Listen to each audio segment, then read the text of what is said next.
Пуснат ли е? Чувам се. Не, не се чува, нали? Чувам се. Сега продължавам ли да се чувам? Добре, страхотно. Ами, така, мисля, че може да започнем. Здравейте на всички, казвам се Асения.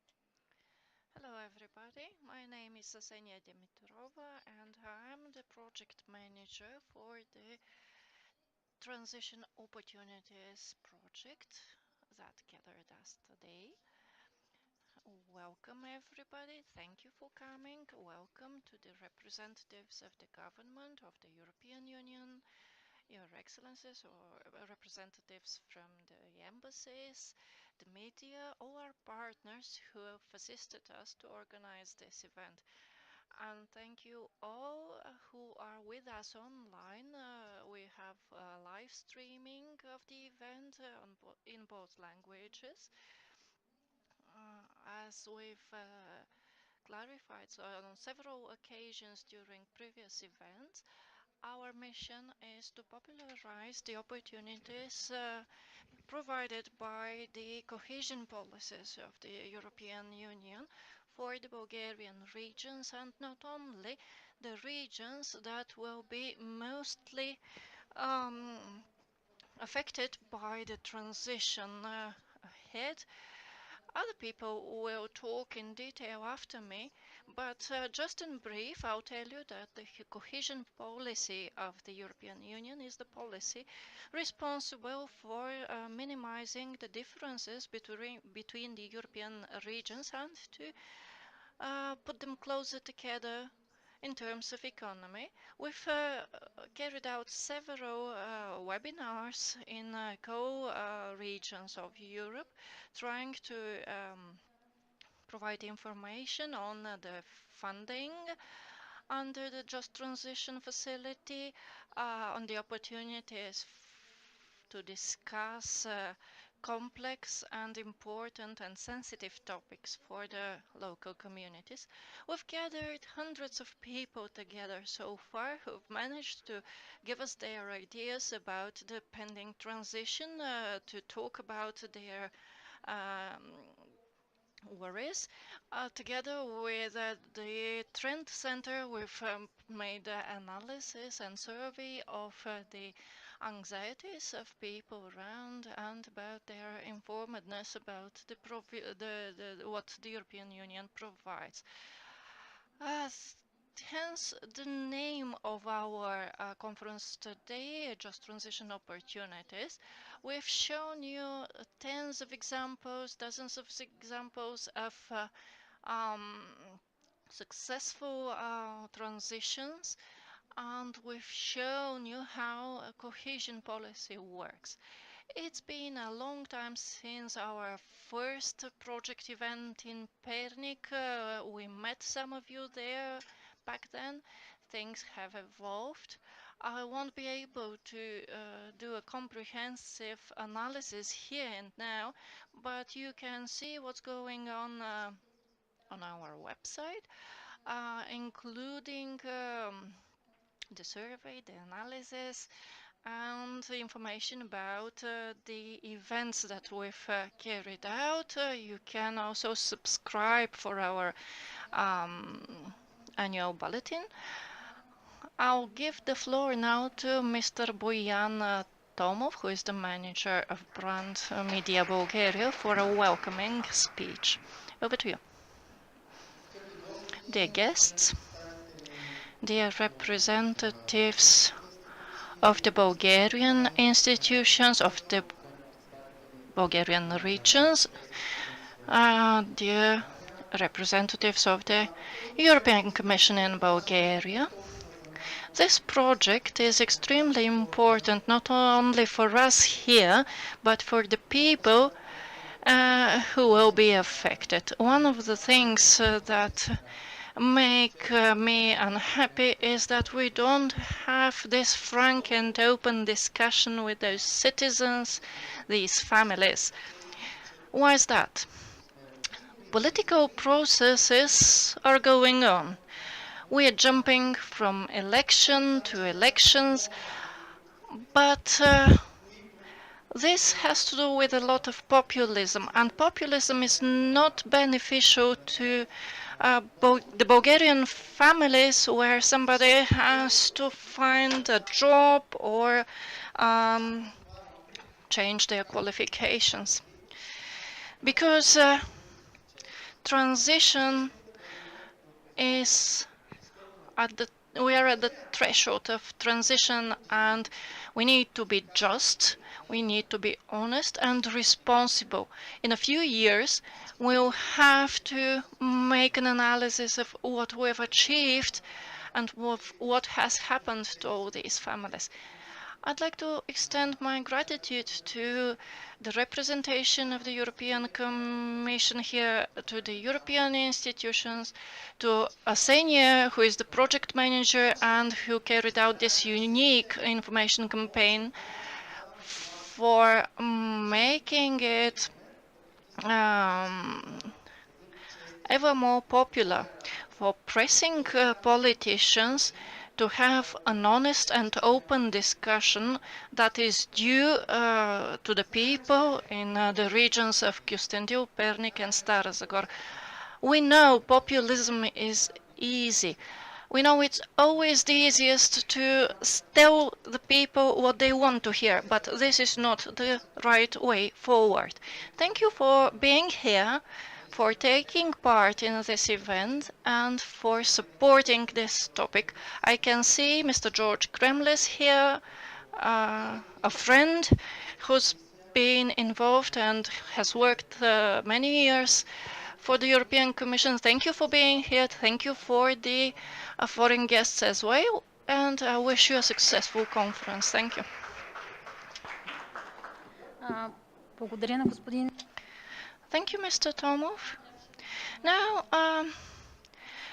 our agenda envisaged to have a speech from Mr. Nenov, the Deputy Minister of Energy. He's delayed, unfortunately. We'll give him the floor later on. I'll now ask Mrs. Chubanova, the head of the European Commission representation in Bulgaria,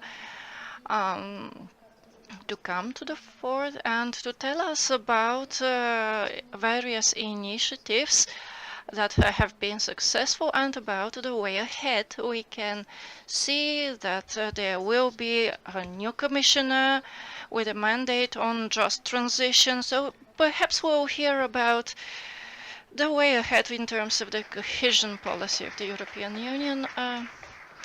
The floor is yours, Ms. Chubanova. I hope you can hear me now. Dear Mr. Tomov, dear mayors, dear deputy mayors, dear regional governors, dear George, I'm so happy to see you here. We've been friends for a long time now and we've worked together. We worked together in DG Environment, a friend who helped a lot when we were building the motorways in Bulgaria. Happy to see you here. Dear ladies and gentlemen, dear guests from abroad, dear colleagues. First of all, I'd like to thank the organizers for this timely event. Thank you for being so ambitious and for being so courageous to work on this important topic, and it is important for both Europe and Bulgaria. Bulgaria, similar to many other member states, has deep roots in coal mining, in coal-powered plants, and other coal-intensive sectors.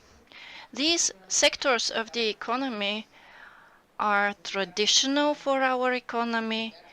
They used to be the engine of economic growth.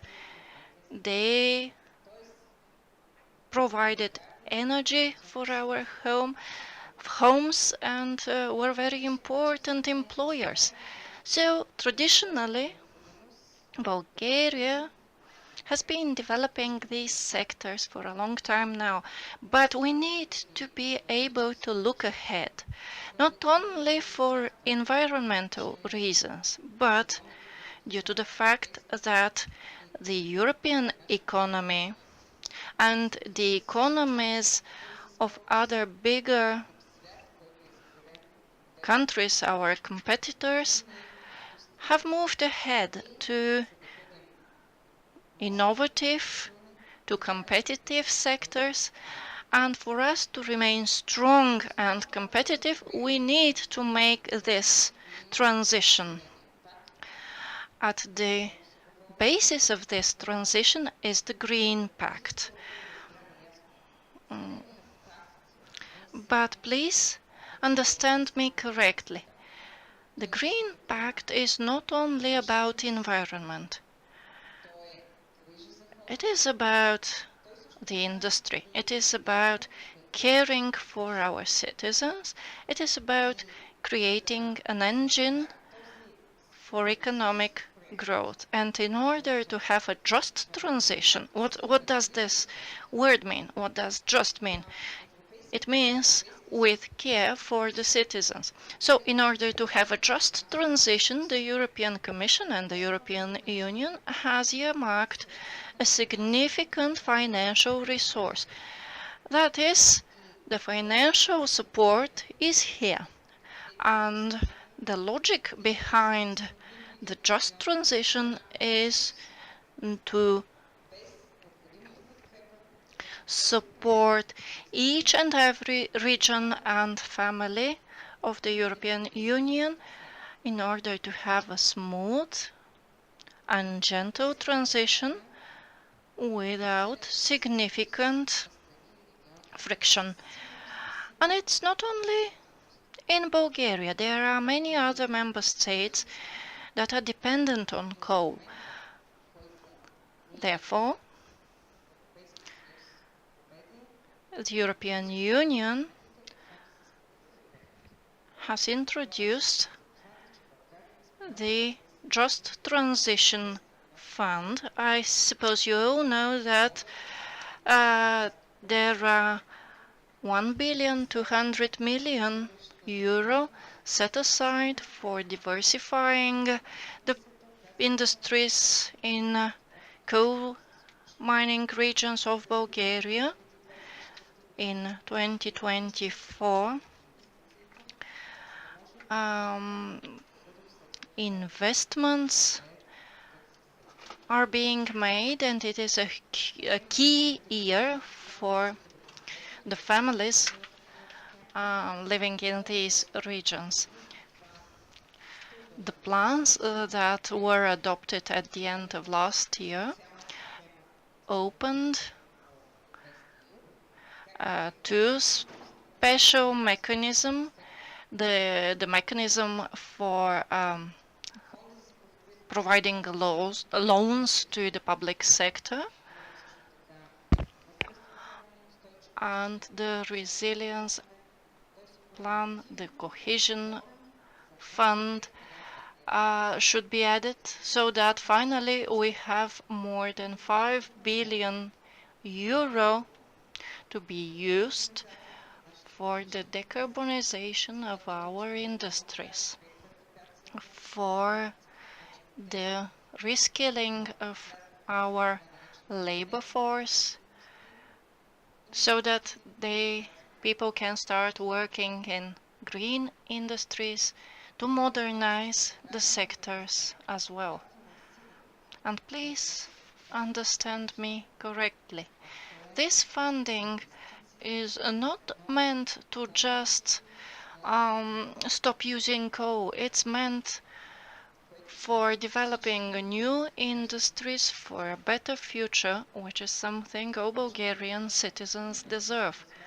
We could give several examples about different regions.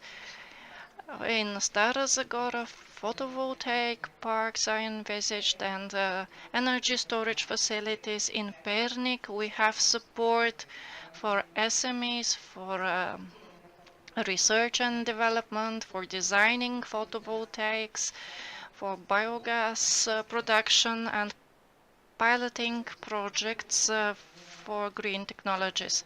For Kyustendil, a new industrial park is envisaged with a focus on clean technologies and also support for SMEs producing energies from renewable sources and also reskilling of mining workers. Dear ladies and gentlemen, we're all aware of the risks inherent in badly managed projects.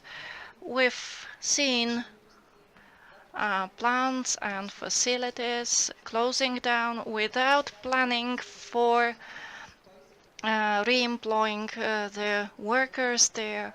This has been the premise for bad economic development, for unemployment. We need to have adequate support and careful planning of these risks in order to avoid challenges and problems. That's why we'll do our best to have a just transition, a well-managed transition, and a transition for all. This requires cooperation with the regional, with the local government, with the NGOs, and all different funds working with European funding. Bulgaria has the potential to be a leader in this transition exercise. Last but not least, we need to act quickly and decisively in order to guarantee Bulgaria's rightful place within this transition. It's time to act. The state needs to engage all interested parties in order to make the correct decisions and guarantee a just and sustainable development of the coal mining regions of Bulgaria. Without political support, Bulgaria's access to the enormous financial resource will be put at risk. So I hope with this forum and with your active work, all these plans will become a reality. Indeed, the clock is ticking, the funding is here, but it needs to be absorbed as quickly as possible, but it needs to be well planned as well, and all these thousands of families need to feel the support of the Bulgarian state and of Europe. Thank you for your attention. Thank you, Ms. Chubanova. Thank you ever so much, and thank you to the Commission for supporting this project. Indeed, it is time to act now. This is the message I took away from those introductory words.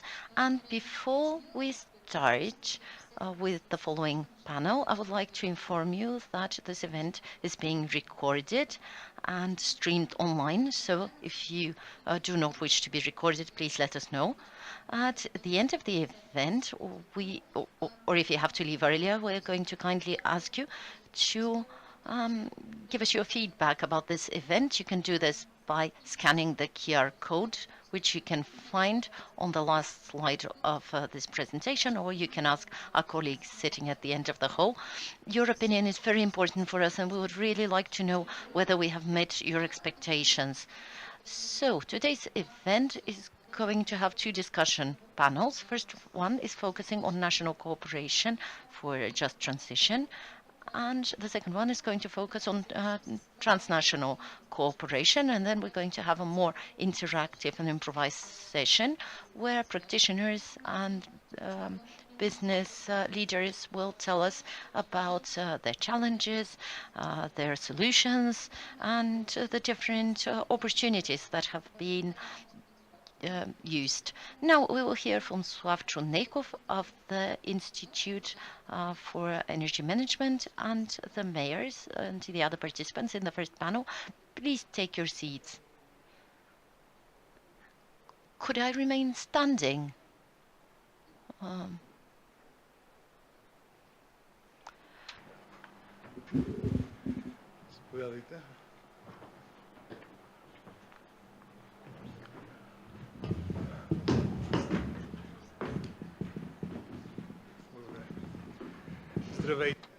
Good morning.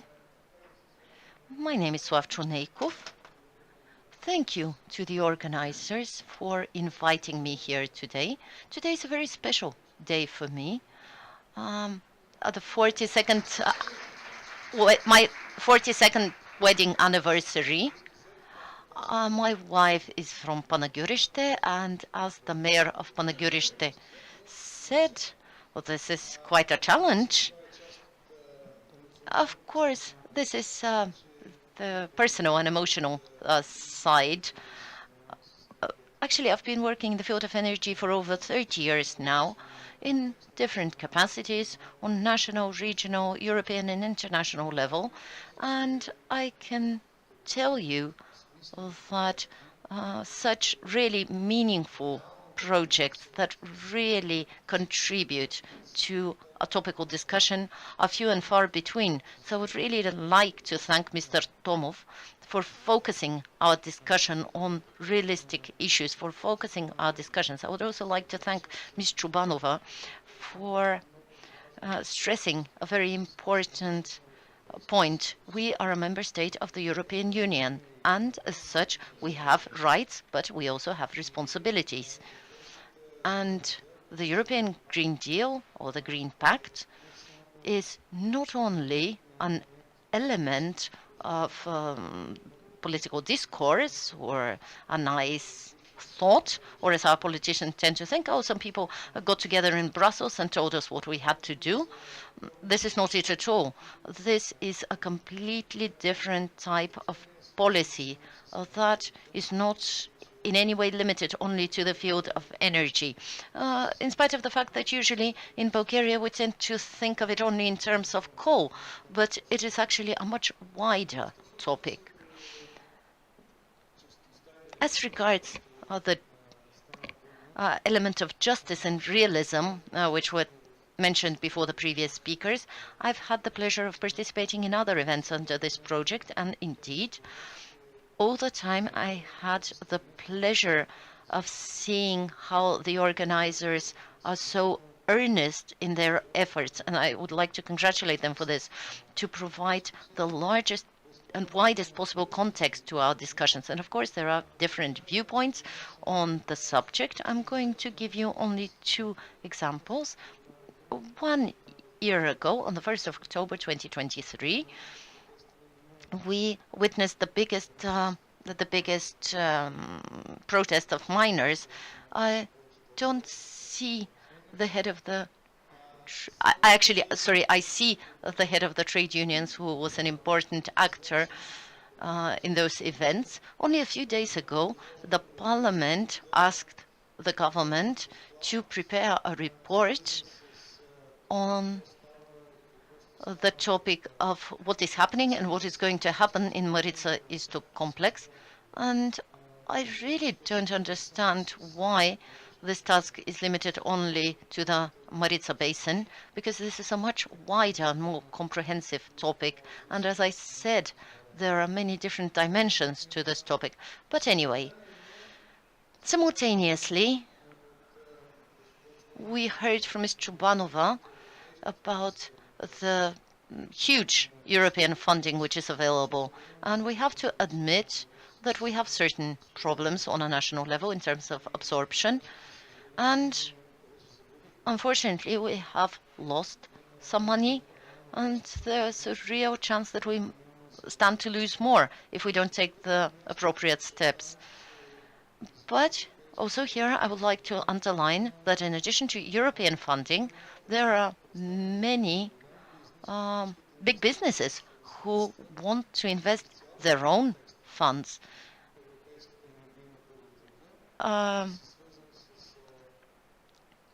In this field, in implementation of the just transition and the security of supply. And some of these projects are encountering difficulties. I'll give you an example. I don't want to talk about abstract things. I don't know whether you've heard of Dobrotich Wind. There is a company. This is a company which has a project for over 5,000 megawatts produced by wind power. And this should be ready by 2027. It should be operational by then, but they're meeting many administrative difficulties which are preventing them from carrying out the project. In General Toshevo and Bocik, there are similar wind energy projects. You may remember that not long ago, there was a solar park for 100 megawatt solar park in the village of Aprilci last summer. But the procedures are cumbersome and difficult. There are tens of thousands of megawatts worth of solar energy generating projects which have encountered many difficulties in joining the energy grid.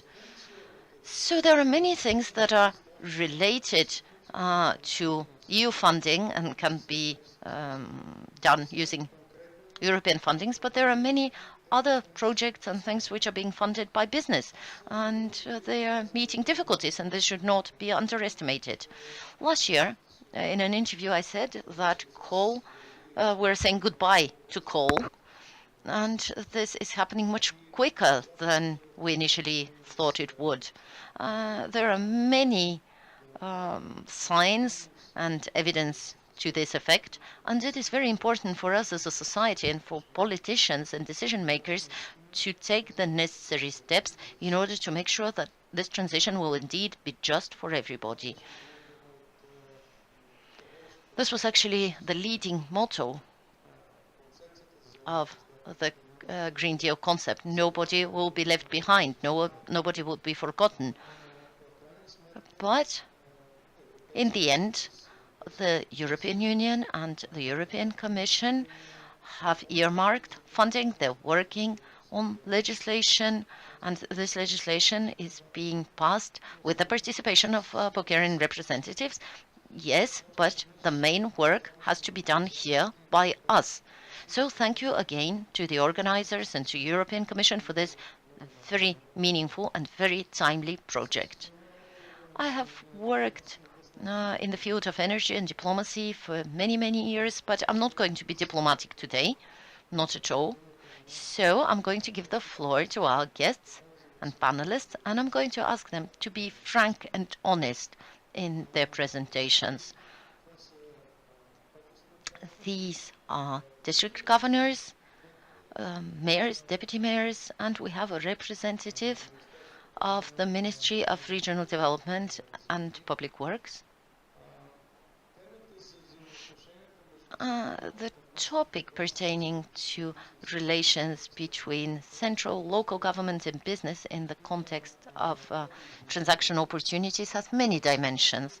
I will first give the floor to the district governor of Kyustendil, Engineer Alexander Pandursky. Mr. Pandursky, I participated in the Kyustendil event. I hadn't visited the town for many years. I'd been away for quite a while. And to be honest, what I heard there in Kyustendil was not very optimistic or encouraging in terms of economic and other aspects and demographic aspects as well. What do you think about the opportunities of transaction, the green transaction opportunities? And as I said, we should not only focus on coal. Thank you. Thank you. I would like to tell everyone that starting this discussion, opening this discussion, is very important to realize what our objective should be. And this is a justice for everybody, not only people who are losing their jobs as a result of the transformation, but also people who are losing parts of their business which was also related to the transformation. So we need a more complex approach when we look at those issues and problems. What is my evaluation? I'm quite critical. I'm worried by the slow progress. This is a very good idea of the European Commission, an idea which was welcomed by our society, but it is taking very slow and things are not happening on the ground. Why? I've already said a number of times when talking on the subject, we were very unfortunate that this transformation happened years ago when Bobovdo mine closed down, and people ask us, what did you do then? How did you react? Why did you let this happen? Why did you let those mines close down? This happened, and many of our miners lost their jobs, and by losing their jobs, they were left to fend for themselves and look for other jobs in Sofia or in other countries. And this led to a number of social consequences because many people felt the detrimental effects of this closure because a mine has a number of advantages as well as such as higher wages, but also a number of disadvantages related mostly to the health of people working there. And all these people who were ill, who had problems, they were left behind, and somebody had to take care of those people. And this care is the very foundation of the just element of the transition, of what we have to do in the future. This was very difficult for us. In Bovdo, we lost the hospital, we lost the emergency center, we were not able to make this happen in spite of the available European funding. It's always somebody else who takes the decisions, but what people really actually need isn't happening. And this is why, based on all these considerations and concerns, the speed with which we're moving forward, in spite of the fact that it's a very good idea, of that it is moving forward inter alia with the territorial plans that have been long considered, and they have now, after a very long time, being adopted, with the fact that we are able to create subcommittees on a regional level for the just transition in order to adapt and tailor-made the possibilities, the options for further progress and specific steps with the specific local situation. This is very important, but we're still not moving fast enough. And the central government is still hindering our work. I'm a representative of the authorities, but still I have to admit that we're encountering problems because the only thing that we really managed to accomplish and to really use some funds is still not achieving sufficient results. So everybody has to help. Everybody has to move in the same direction. In our field specifically, I think we may achieve some significant results. For example, the owner of the most affected economic entity is handling the challenges quite well, looking at diversification, looking at using the opportunities of the Green Deal, trying to find jobs for a large part of their staff to be employed in new businesses which are very similar to the field in which they were previously employed, in energy again, but in different types of energy. Quite soon the photovoltaic park will be opened in Bobovdo. General Electric is working on the design of a new facility in order to build new gas turbines. There is a new project which will soon be launched for biogas facilities and a biogas plant. So part of the people who will be made redundant could be trained in order to work in those new facilities. And yet we are lagging behind. I think we should work faster when we're discussing the issues, when we're drawing up the necessary documents, when we are training the staff. This should have started at the beginning of the year, and we still haven't managed to complete this. If we don't, whether we don't have the capacity or whether we don't have significant substantial willpower, whether somebody wants to divert those funds, I don't know. You know, the European Commission keeps saying, we have the money, do the job. We need to absorb those funds in order to do the work. And better still, if we manage to do it properly and for the best of us and our regions.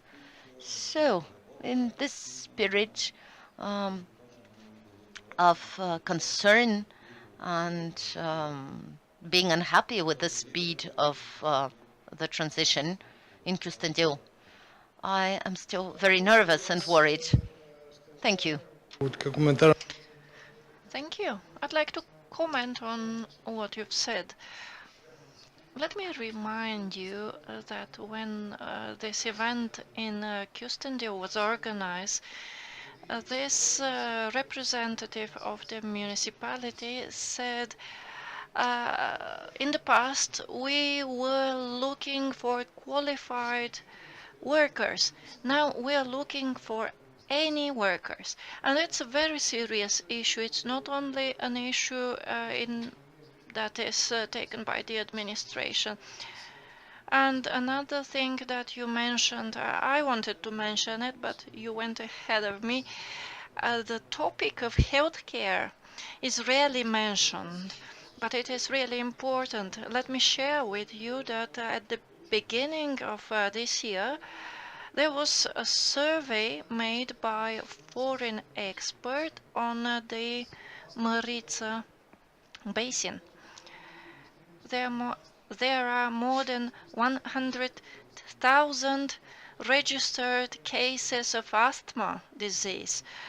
Of course, these are 4 districts with a large population, but it's a very serious indicator, something that is very often neglected, but it is pertinent with regard to other social issues as well.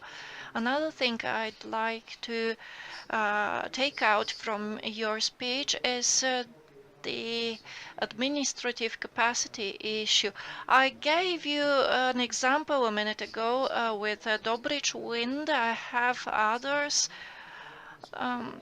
One of the items under the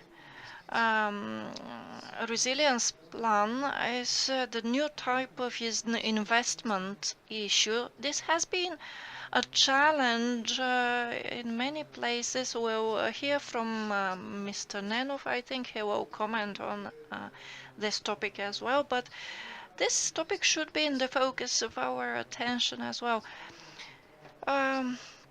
You are a representative of the central government, but you are responsible for communication with the local community as well, so you are in a very difficult position.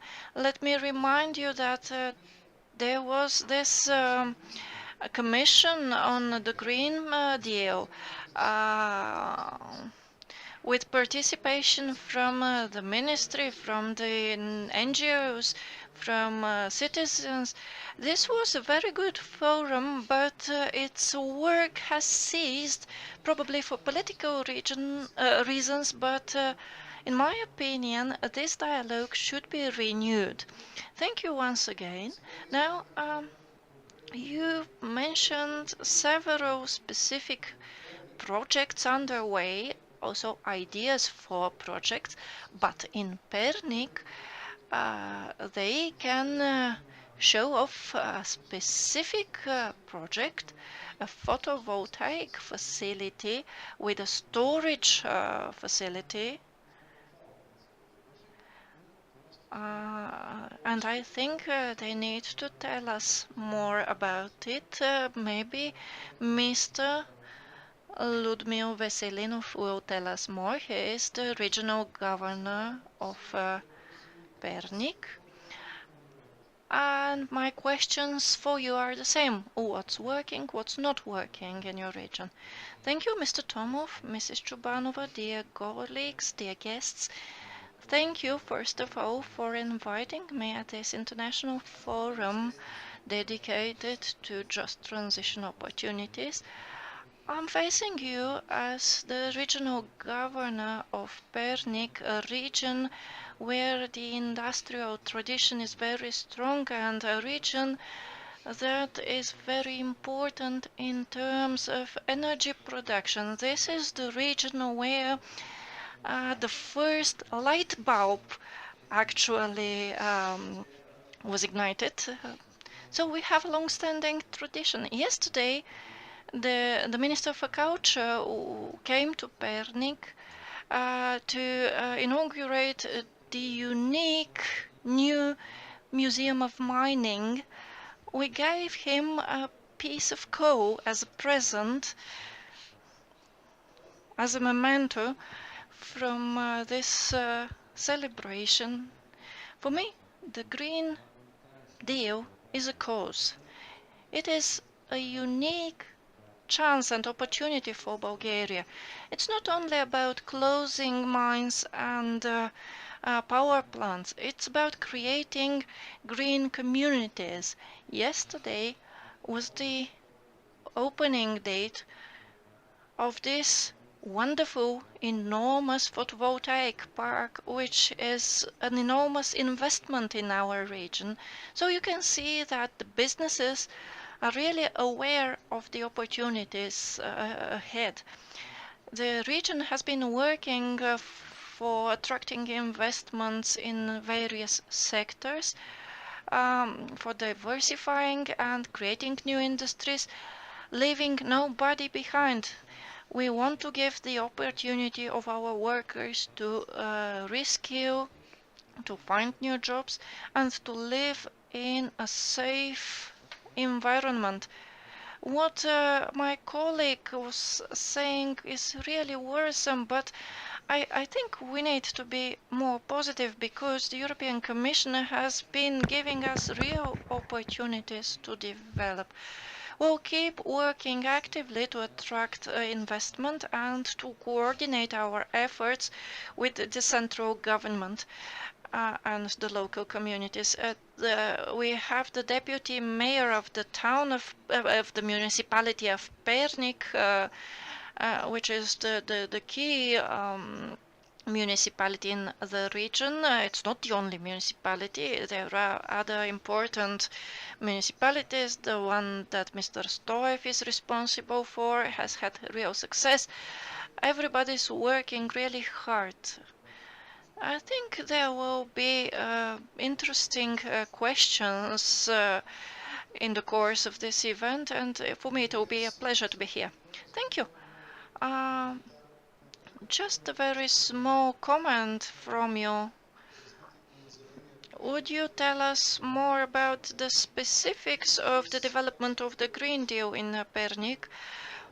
You have the geographical privilege of being near Sofia, or maybe Sofia is near Pernik, I don't know, there are different viewpoints there. So, in your opinion, or from your perspective, can you give us good examples of cooperation with the municipalities or challenges? Well, We've had quite a good cooperation with all municipalities on the territory of the region of Pernik.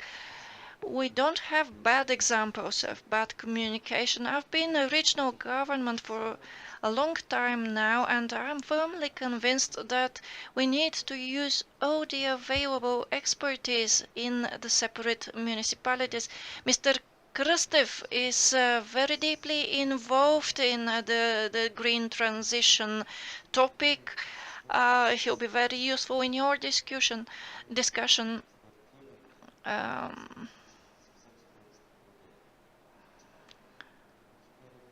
Very soon we'll have other projects initiated. We've had a good communication and cooperation with the trade unions, and they've engaged in the analysis of the companies that are pending transition. I think that their expert experience will be very useful. So, if I've understood correctly, you don't face any problems in the communication between the regional governor and the municipalities. The problems are in the communication between the municipalities and the central government. Well, indeed, I myself expected that it would have started earlier, but indeed it takes a lot of coordination, a lot of time, a lot of discussions. We've done our best, in my opinion, as the regional governor to quickly start the process. Understand, we need to respect the work of regional governments, especially in times where the governments and the parliaments keep changing, which is problematic. Now I'll give the floor to representatives of the municipalities. First, Mr. Dochev, who is the deputy mayor of Kyustendil. You heard what the regional governor said, but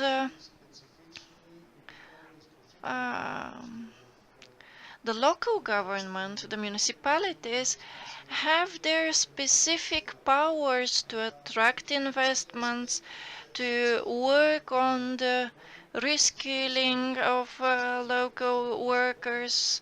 The local municipalities have responsibilities in the healthcare sector. So what's your evaluation? What's your analysis of the work so far? Where are the problems? Where are the achievements? What would you recommend to the central government?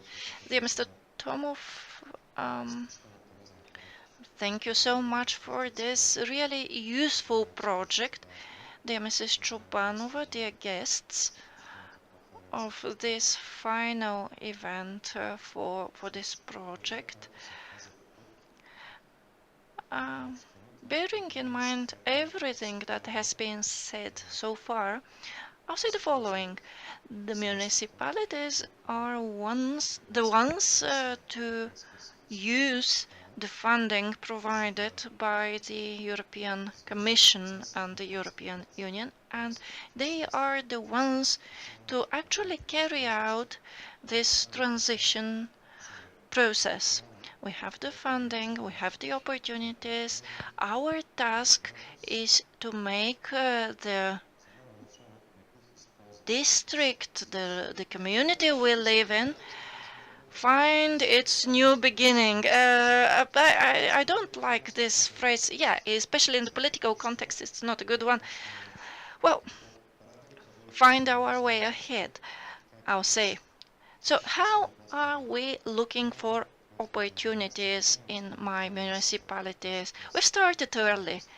Mr. Kremlis was a guest in the municipality of Kyustendil back in 2011, if I'm not mistaken, and we discussed the idea of developing this innovative technologies hub or center by using the resource of the municipality, together with innovative technologies and environmentally friendly technologies. This was very beneficial for our work for transition. Nowadays, we're pending the approval for a new high-tech industrial zone. For one of the opportunities of the territorial fair transition plan is the construction of an R&D center which will contribute to the logistics available to this logistics center and industrial center. If we combine the industrial center with an R&D center, it will be very beneficial. Yes, we have demographic issues, but if our industrial area develops, we will give the opportunity to other workers as well to travel to this industrial area from the other two municipalities. It's only 30 kilometers away, so we could be able to attract these skilled employees. This R&D center will probably allow us to apply under the LIFE program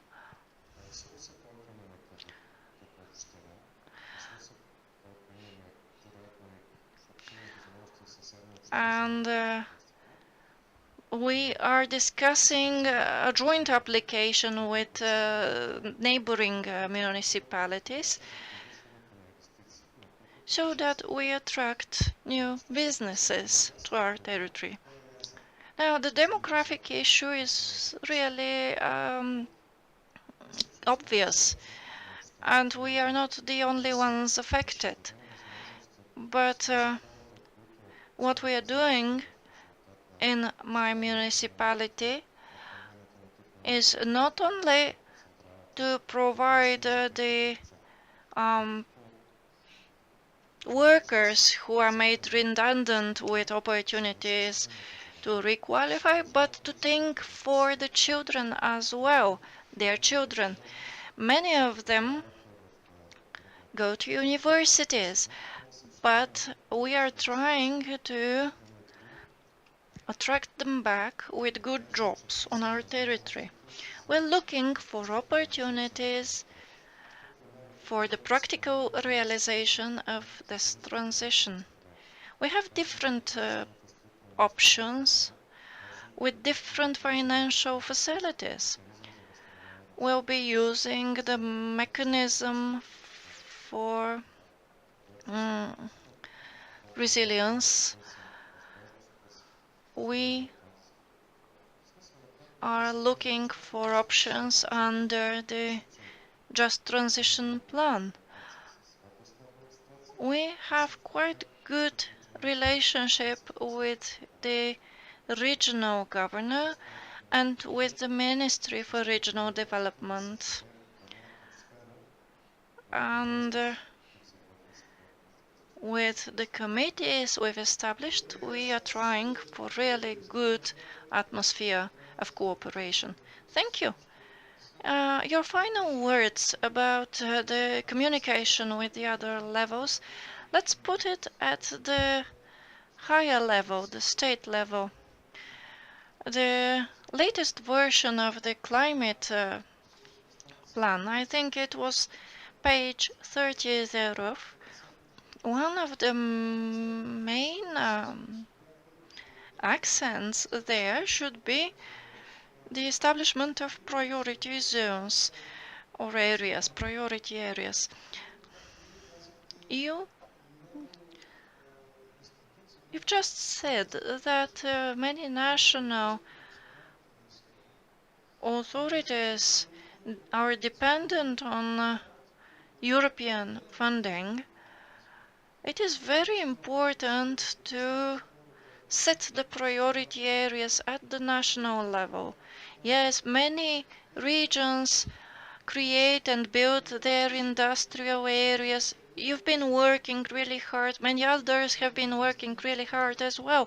But for me, setting the priorities has to be done at a national level.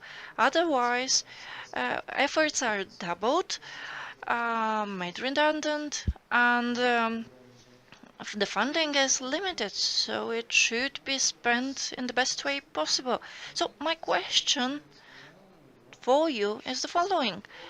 Have you asked the national level for the support of the industrial area you've mentioned, or this has been done only at the national level, at the municipal level so far? The industrial area, the business area. I think that in order to receive support from the national level, we have to have a Class A investor already. We are at the moment negotiating with a Class A investor. So it's an option. But we are looking at the options of the territorial just transition plan. And we are thinking about sectors which would allow us a higher rate of funding. You know that Kyustendil is a part of the southwestern region, and our options are very limited because Sofia is part of this region. That's why we are looking at economic sectors where we'll be able to get better grants. That will give us the opportunity to make good links between business areas, R&D, and sustainabilities. That's why we are trying to combine our sources of funding. And we are very hopeful that Corridor 8 will be beneficial for our business area as well. Now it's Mr. Stefan Krstev's turn, who is the Deputy Mayor of Pernik. The same questions. You have your own competences as the municipality. Where are the problems you're facing and what are your achievements? Thank you.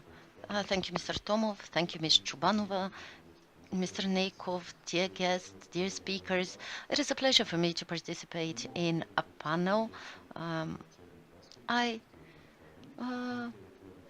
am somewhat concerned, but also moderately optimistic as regards our future.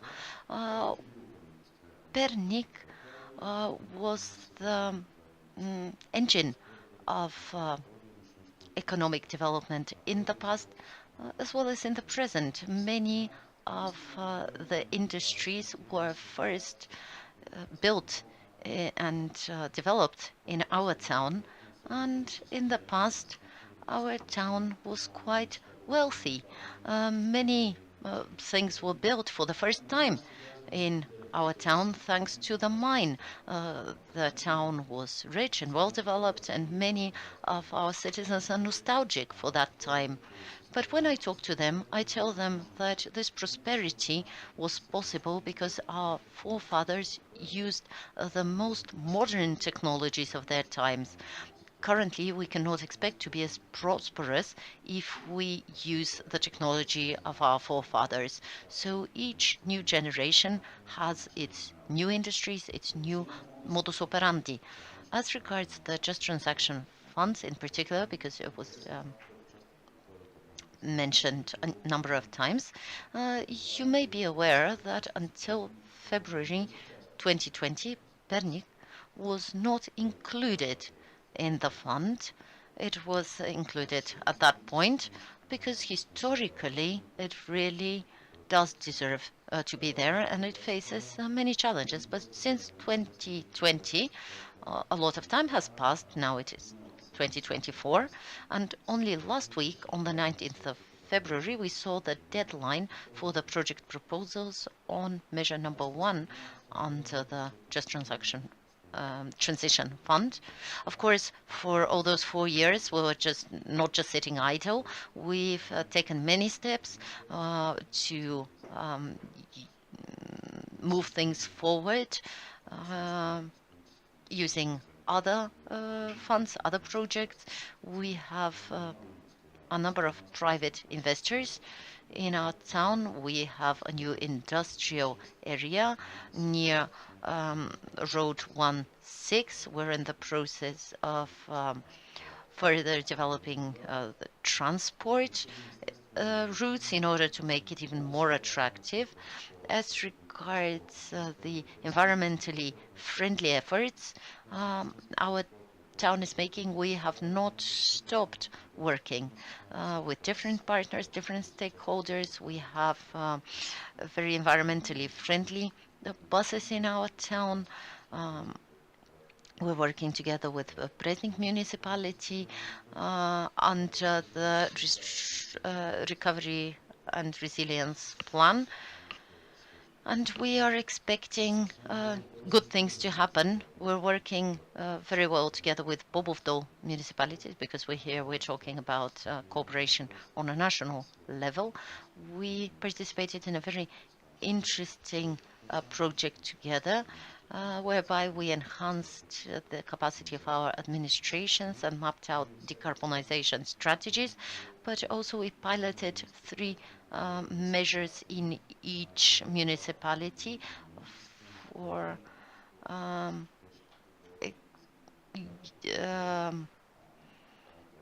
diversifying the energy mix of heavy consumers of energy.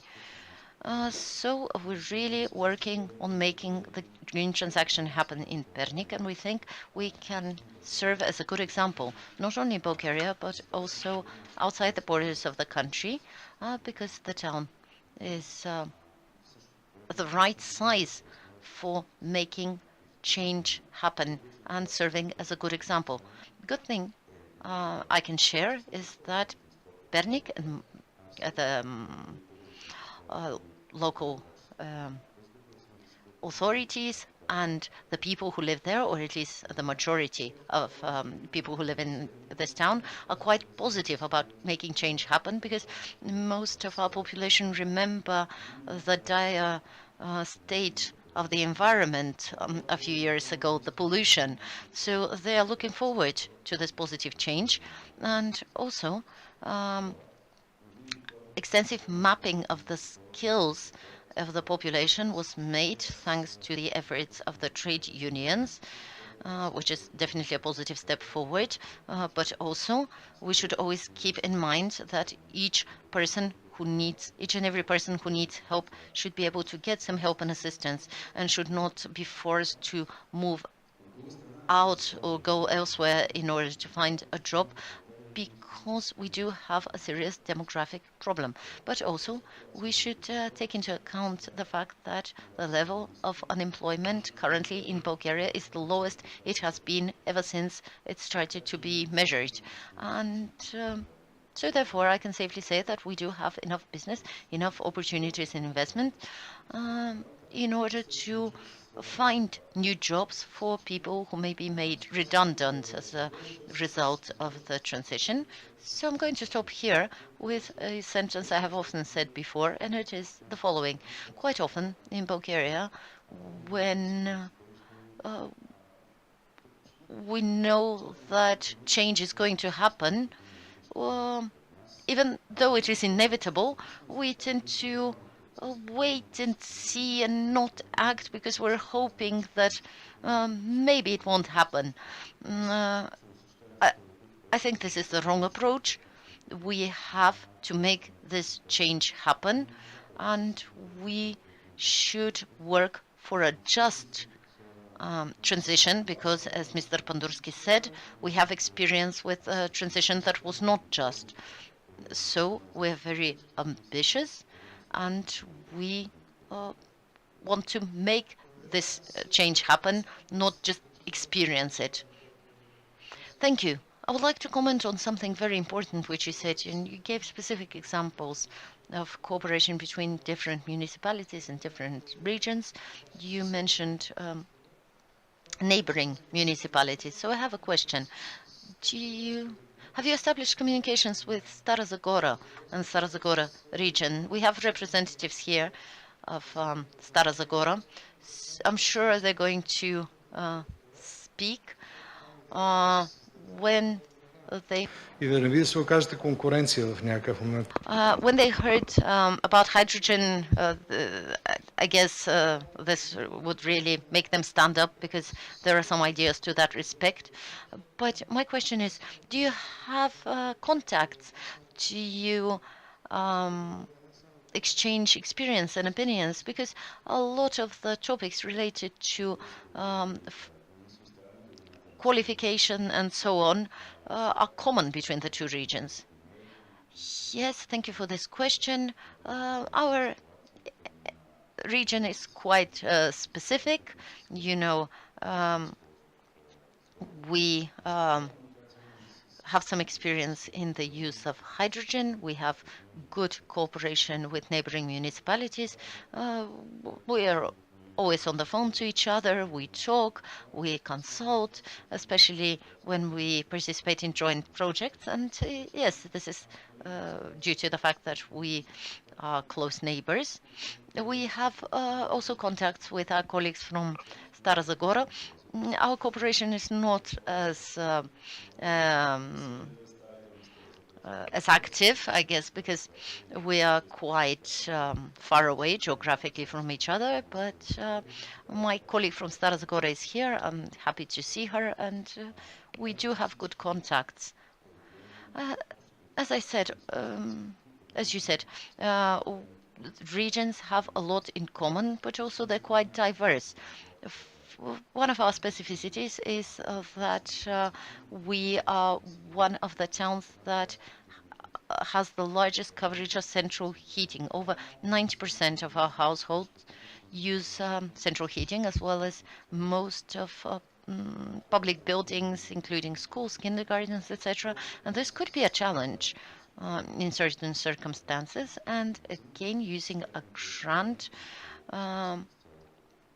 funding, we managed to turn 2 buildings with almost zero за собствена употреба, термопомпи, климатизация и така нататък.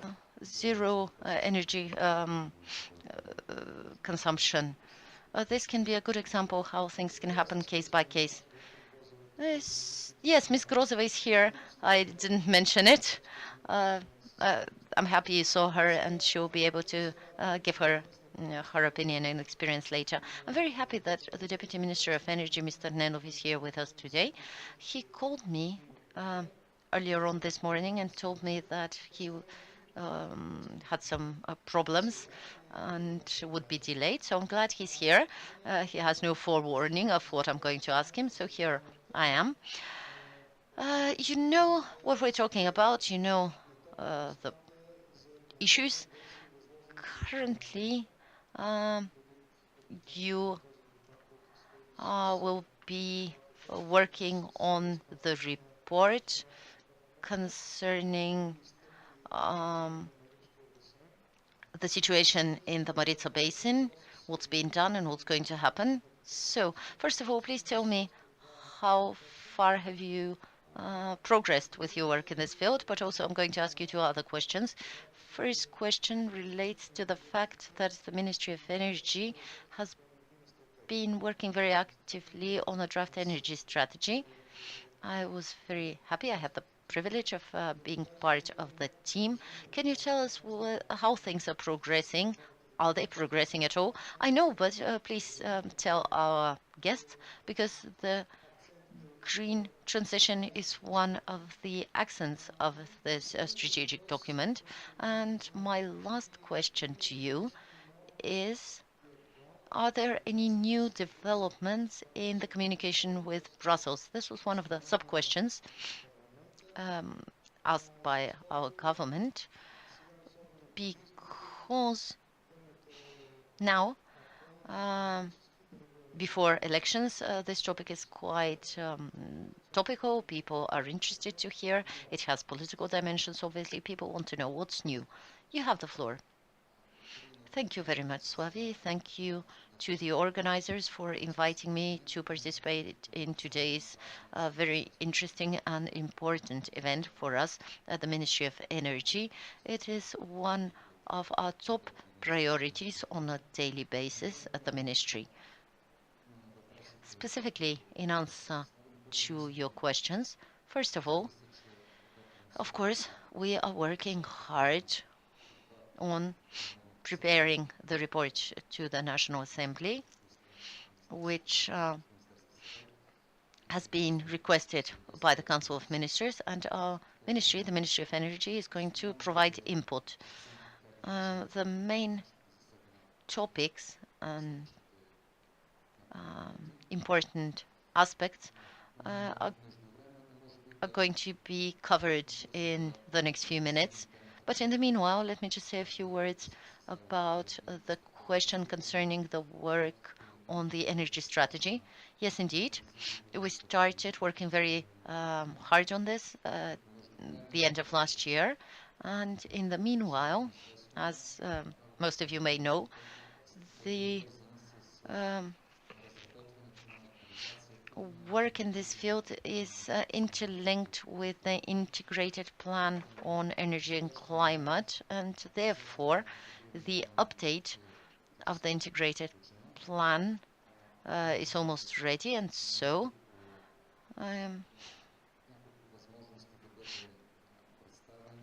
there were several opportunities to present progress in this field. This plan is quite ambitious, but also it's realistic in terms of the goals that it sets out. And after its adoption by the Energy Council, the draft plan has been sent to the European Commission.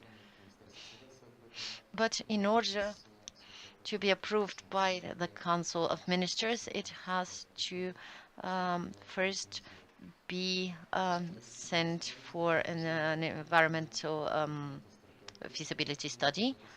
And after that, we will continue working on the energy strategy in order to make sure that it's compatible with the action plan. As regards the renegotiation of the national resilience and recovery plan, the Minister of Finance presented an update before the Council of Ministers last week, so I can say that significant steps have been taken in the right direction.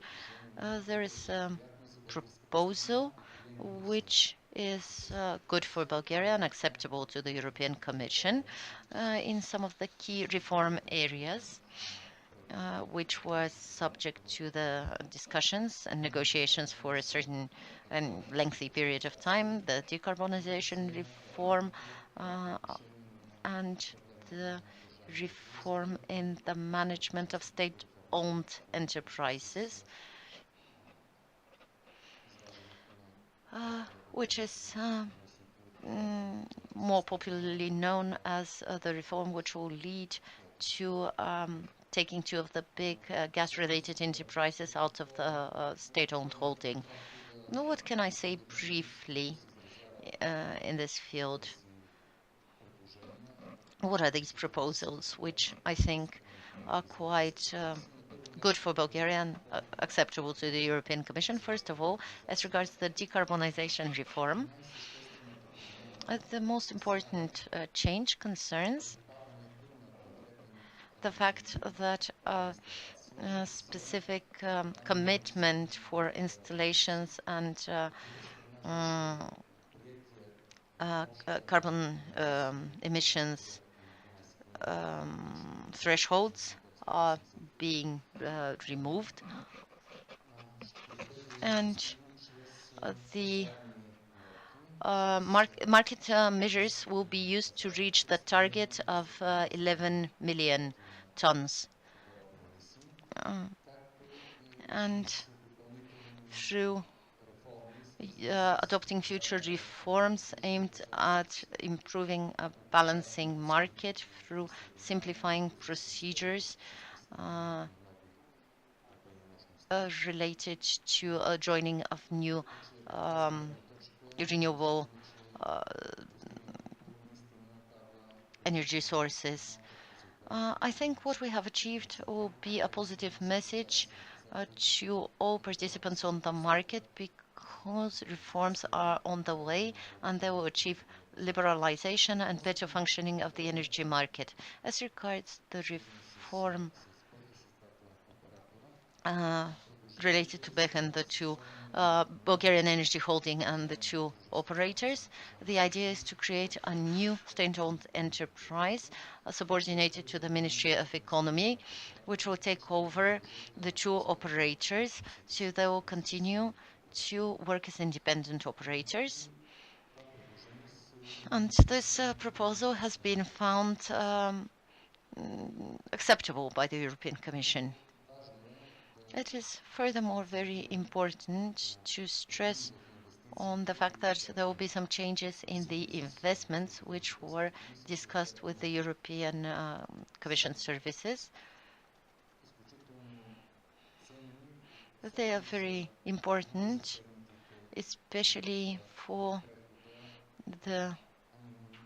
those who are most affected by the transition. Those are the operators of coal mines. In this case, I mean the following. In the course of negotiations that took place over the last few months, we have achieved a common understanding and common plans concerning the regeneration of terrains formerly used by coal mines.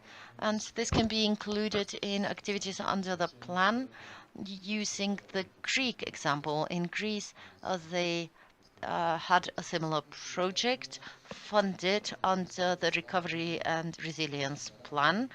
There was an entity which organized work on this project and assigned the different activities and organized the implementation. We are talking about Stara Zagora, Kyustendil, and Pernik in this case, and the respective authorities which have the capacity to implement such projects. The investment is expected to be to the amount of 250 million euro. And the distribution of the funding among the different regions will follow the same logic as the Just Transition Fund. Another thing which I would like to mention, because it is an opportunity for new economic actions and for achieving the repower goals, and it is the following. We have agreed in principle, and this has been taken on board in the proposal developed by the Ministry of Energy with the support of the Ministry of Finance colleagues. It is that the investment under repower to the amount of almost 480 million euro. This investment will be, as was already previously mentioned by our colleague from Pernik, these will be funds for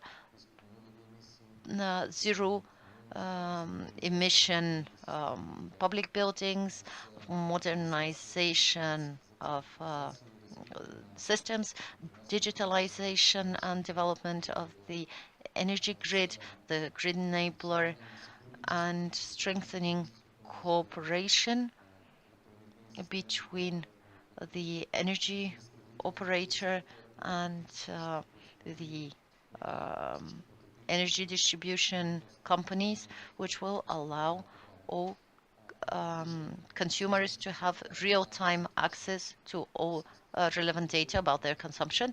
I see you giving me a sign that I've spoken too long, but maybe it would be important to say that a very important development we're expecting to see in the near future is to draft a proposal for renegotiating the national recovery and resilience plan and repower chapter, so that if negotiations go well, by the end of this year, we may have those documents approved.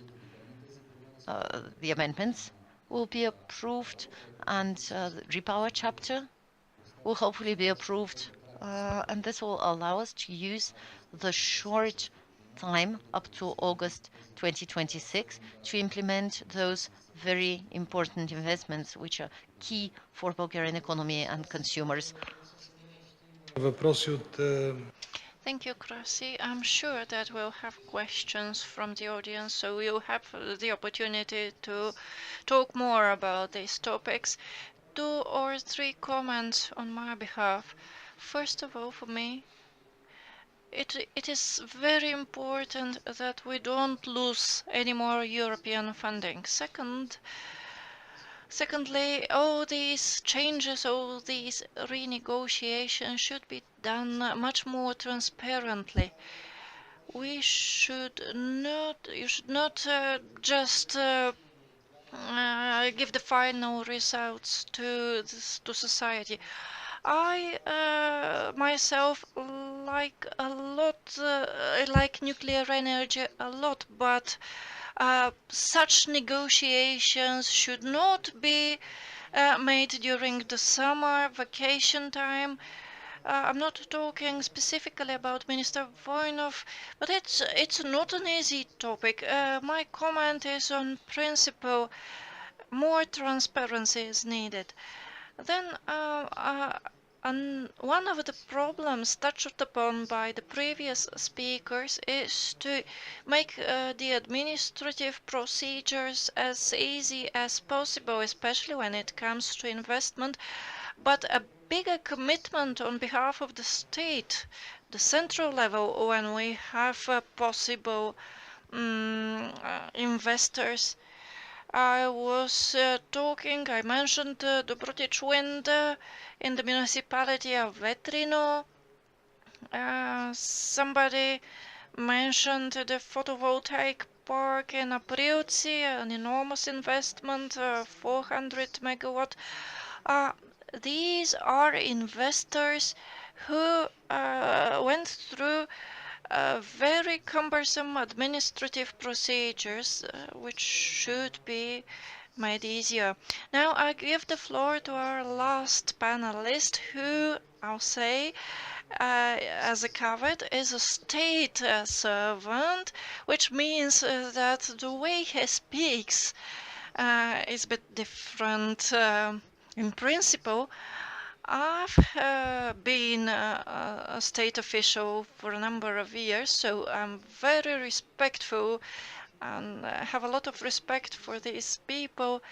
But you've all heard that we should not be so much focused into politics, into policies, but into business.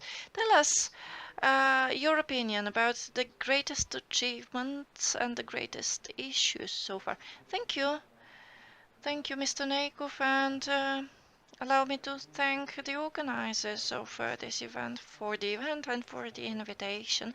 In answer to your question, I'd like to give you the position of the Ministry of Regional Development on the process of just transition.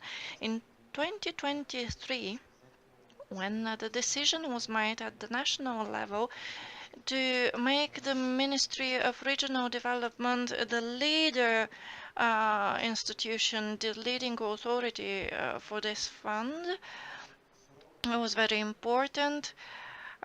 Before that point in time, the ministry was synonymous to the Ministry of Motorways.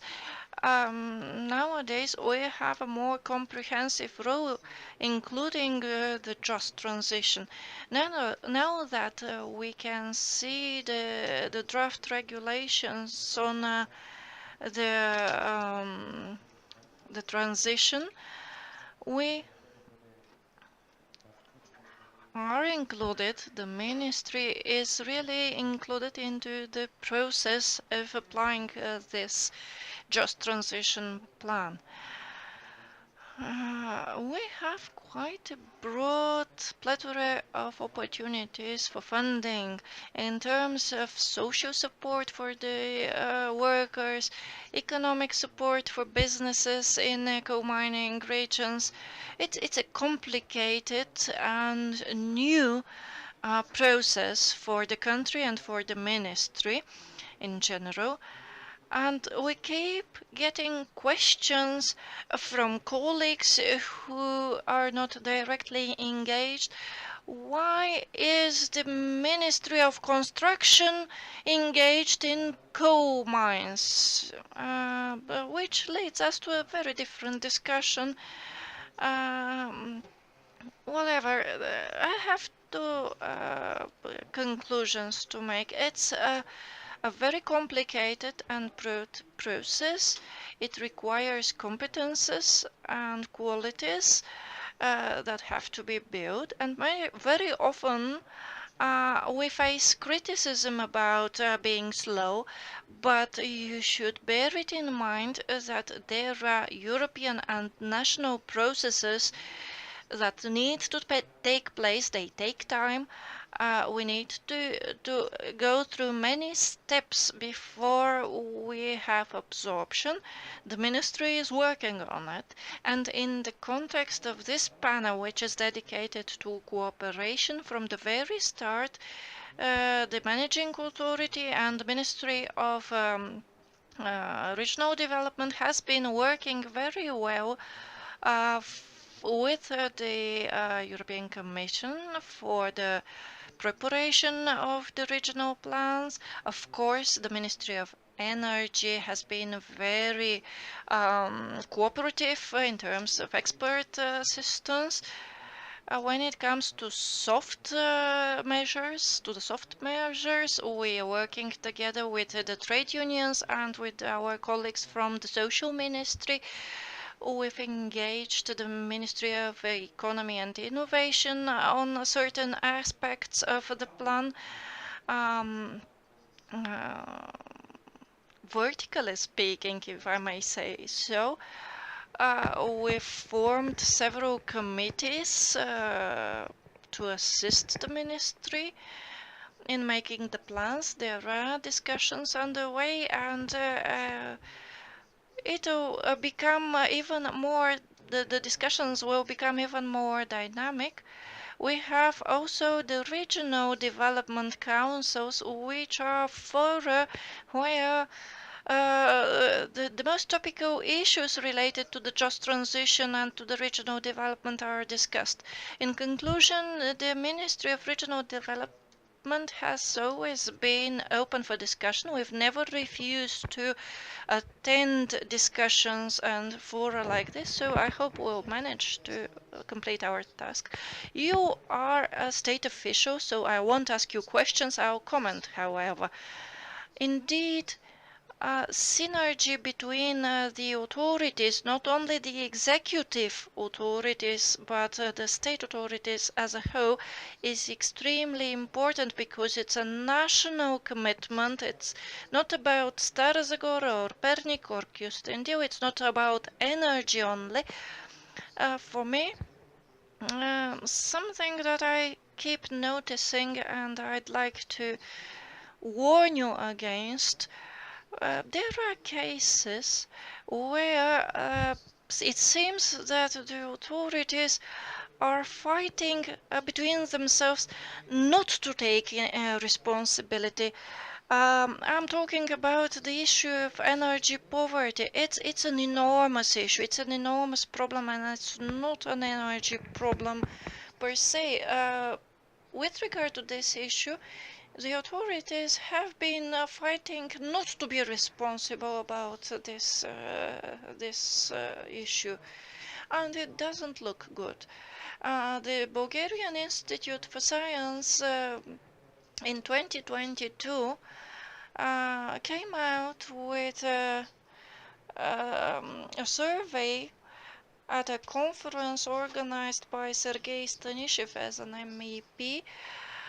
The data in this survey showed that 44% of the Bulgarian population are at risk of energy poverty, so it's an extremely important topic.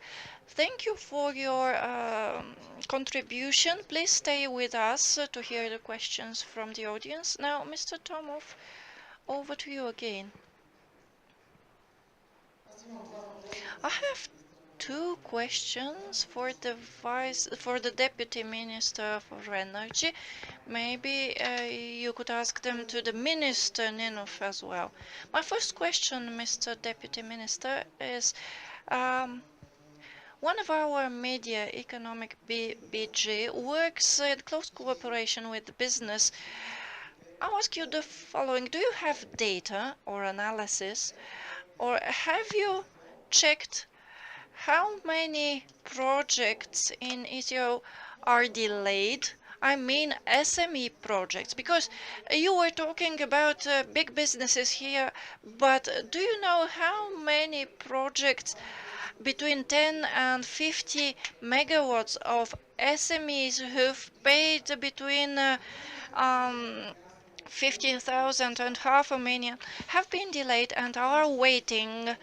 I know that the systemic operator does not have such data, but do you at the ministry have this data, or have you assigned this task to somebody to check how many of these projects are delayed? I also have information that in the energy sector we have only one project again related to the energy system operator for batteries under this just transition plan, and it's still again delayed. Do you have others or information about other projects? For us it will be interesting to hear data from the ministry. And I'll use the opportunity to thank the representatives of the Kyustendil and Pernik municipality. Thank you for your questions. Now, Krasi, please give us concrete, specific and short answers. On your first question, one of the reforms planned with regard to the renegotiation of the Repower chapter of the recovery plan is to increase the transparency of the procedure of joining to the grid, which will clarify the issue and will give us information about the number of pending projects, and it will be beneficial for future decision making. Once we are deep into the renegotiating of the recovery and resilience plan, we will have more light on the queue, on the line of pending projects. Of course, we rely on the energy system operator for such information, but I can't give you at this stage specific information about the number of pending projects. I hope we'll be able to give it to prospective investors soon.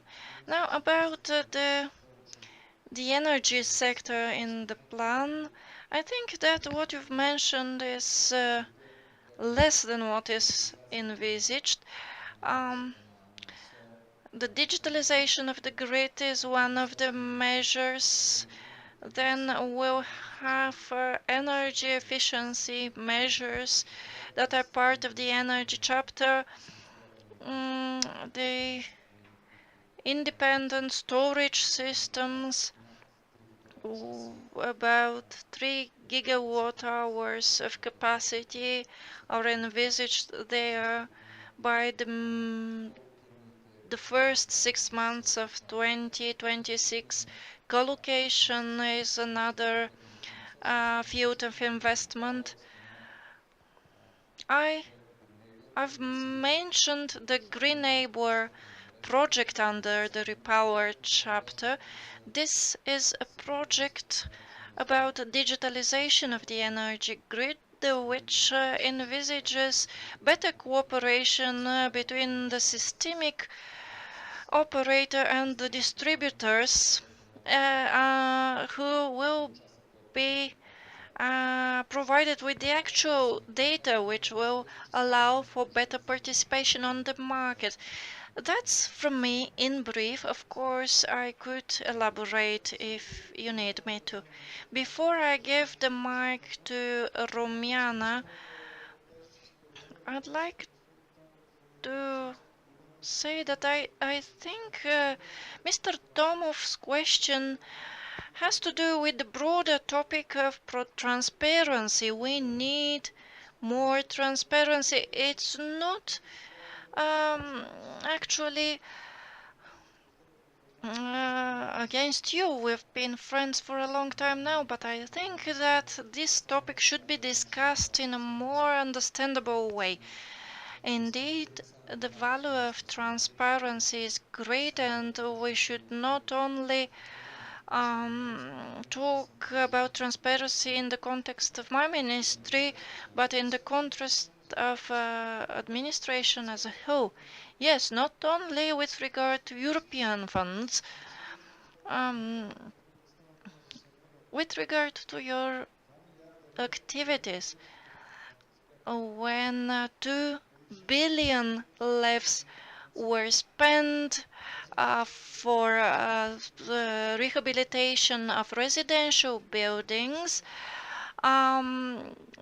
the information that came out later on was that it went to 3% of the population. There were 6 flats in Gorna Oryahovica which were rehabilitated for a price that is higher than the price of the flats themselves. Now, I give you the floor. I'm not so scary. I'm a great fan of sustainable development, and I have a long experience together with Mr. Krastev, Mr. Dodgev. I hope that we'll have better cooperation with the 2 regions of Pernik and Kyustendil. Is there competition between hydropower plants in Pernik and in Starsgård? No, it's not a matter of competition, it's a matter of cooperation. We could work hand in hand in parallel. You were very correct when you said that we should be very careful when we build these business areas, industrial areas, and R&D hubs, not to make double effort. The focus should be on clean energy and life and health science. That's our focus as well. Stara Zagora, I'd like to say, has been very active since 2017 on the topic of just transition. We've had several meetings with the National Revenue Agency. We've had some friction with them. We had this sanction of 100,000 less, but now our communication is really good. Unfortunately, with regard to what was asked a minute ago, out of the 5 countries I know, only Bulgaria does not have this information about the pending projects. Bulgaria is obliged to have this charging potential facility. We have this project with the municipalities of Radnivo and Gobovo on charging stations. Hydrogen mobility. We are the leader in Bulgaria currently, I think, because we are the leading organization under Interreg Europe. The Ministry of Regional Development is our associated partner. Again, I'll say there is the European Directive on hydrogen mobility. We are open. We are ready to share our experience. When the territorial plans were being prepared and drafted, we were asked for our contribution, and I hope that, and I know that a lot of it was used.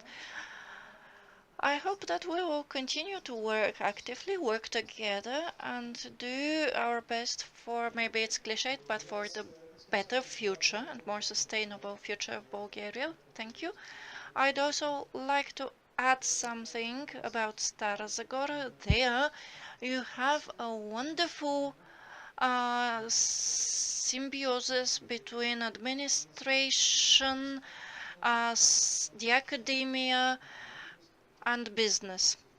The University of Thrace, upon initiative of the trade unions, came out with an Institute for Sustainable Transition and Development.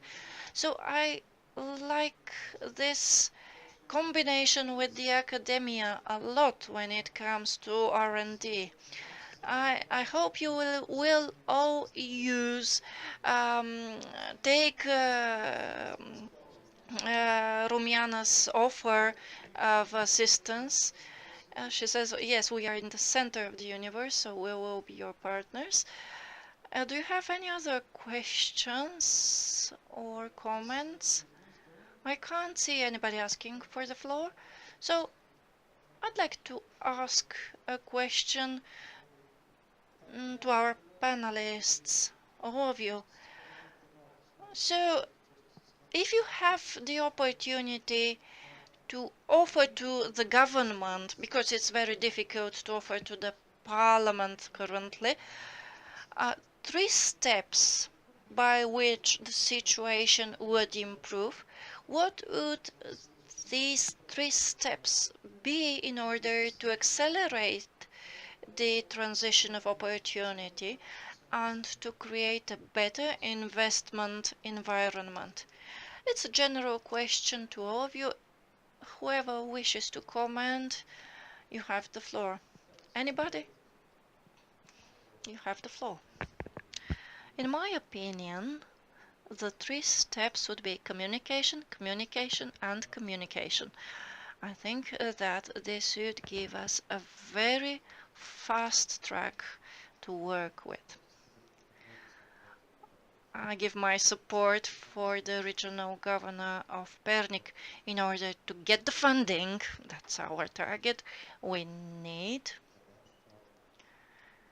the managing authorities and the beneficiaries to communicate in an accelerated way, so that we are ready, we are prepared, even before the window opens, with our priorities, with our topics, we as beneficiaries and the managing authorities to be informed about our wishes, so that we reach a positive result very quickly.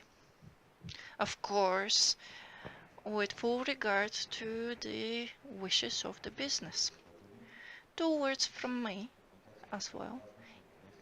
Communication, cooperation, they are very important. We are walking the same path. We have the same objective. But administration very often has people who are very keen on applying the law verbatim, which puts barriers sometimes before more initiative, the people that are over-engaged. Indeed,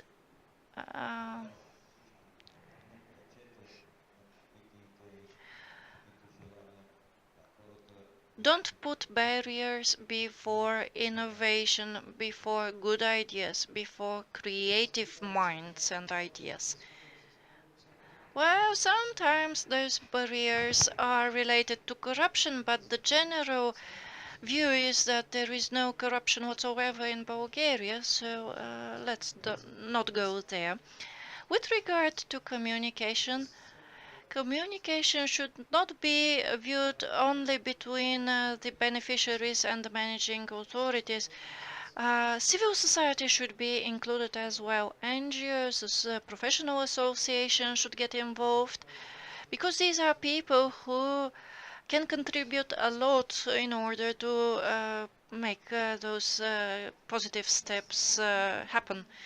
I'm Desislava Stoyanova from the Zemята for the Earth Environmental Association. We've been really cooperating really well with Kyustendil and Pernik. Unfortunately, this is not the case with Stara Zagora, and I apologize, Ms. Grozeva. I'm from Stara Zagora as well, but why the representatives of Stara Zagora municipality are not here? They were invited. For me, it's very important to gather all players around the table. My question is for the representatives of the Ministry of Energy and of the Ministry of Regional Development. What's the role of the civil society, of the NGO sector? It's really difficult to engage the citizens, the local communities. One of the fora that could be used are the local committees. Do you have plans to include the citizens more actively? We, my organization, are represented in several local committees, but we are only one of the 2 or 3 NGOs there. So your question is for the ministries. Who will answer? The Ministry of Regional Development, yes. The subcommittees in all 3 regions have participation from the NGO sector. The regional government, the regional governors and the representatives of the managing authority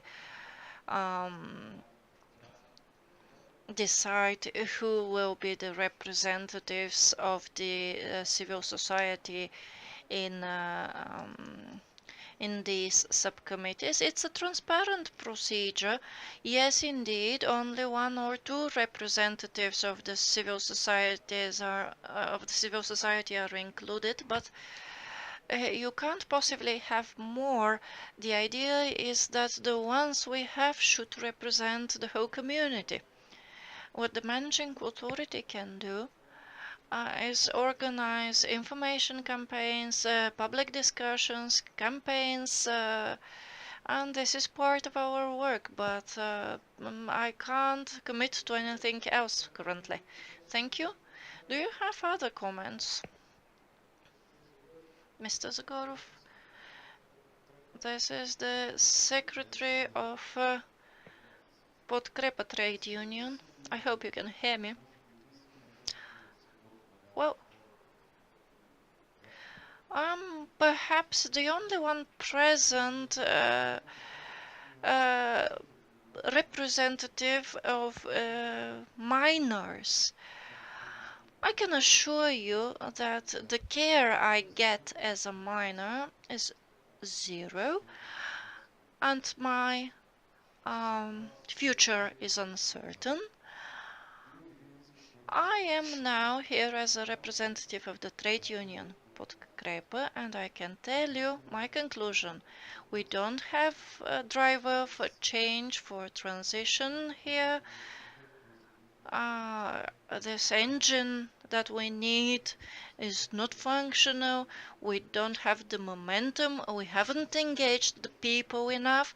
So our future is dependent on people who are either inactive or are spinning, just staying in one place.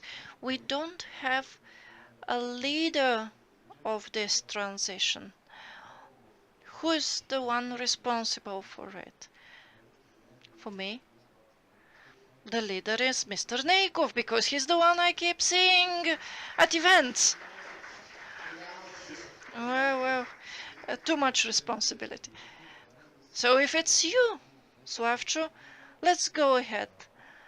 Let's move. We're lagging behind. Once you're not confident, once you don't know the way ahead, you can't move ahead. Well, you're saying there is no corruption. Yeah, there is no corruption because we can't be involved in it. I wish this forum success, but I'll say we need a leader for transition. We need transition, and then we'll be back on track. We have specific separate actions, activities, but they are not interlinked. About your position on the need for a leader, in my opinion, the executive and the legislative powers are the leaders because they have the mandate to make the decisions. That's in our constitution, that's in our legislation. The big question here is about, first of all, transparency, and secondly, about communication between the institutions and between the institutions and civil society. And number 3, administrative capacity. Extremely important issue. At the local level, at the central level, everywhere.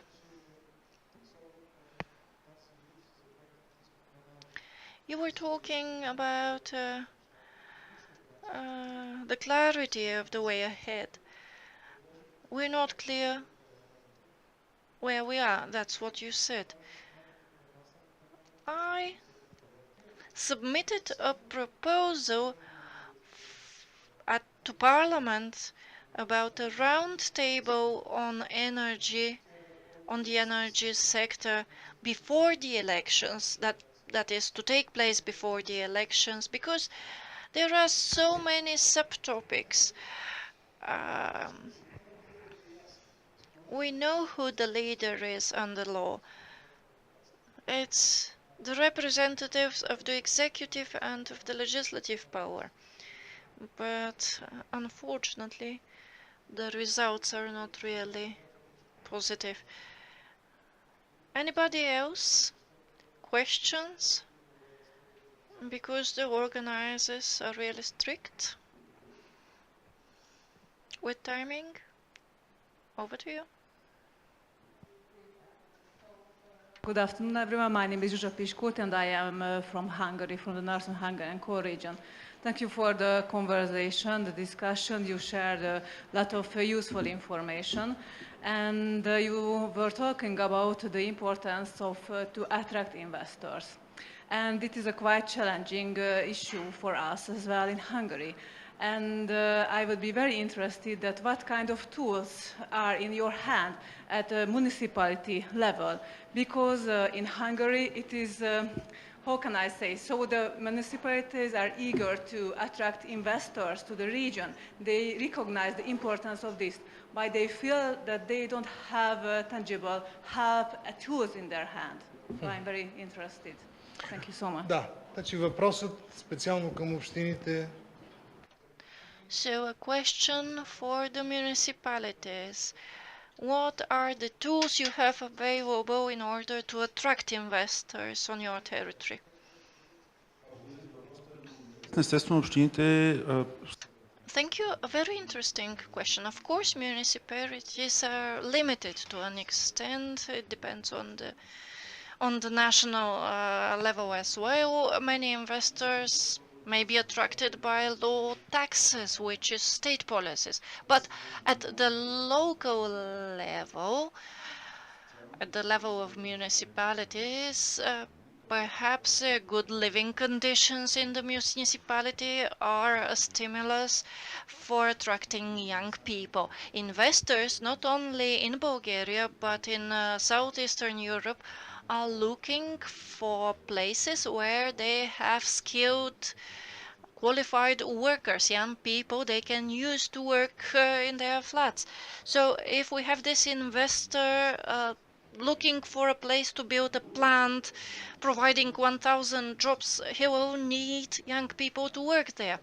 Another key thing is to give investors the security from day one that anything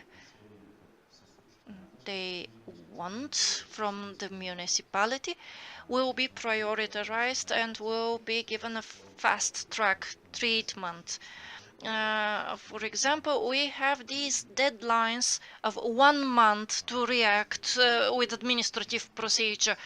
This would mean that we can react in either 3 days or 1 month. So we try to react in 3 days. Another thing that is administrative delays are very dissatisfying for the investors. Then marketing your municipality, advertising is also very important.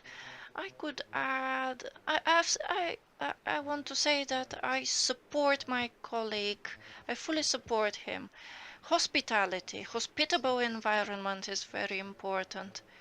And being assured that you are welcome as an investor is very important.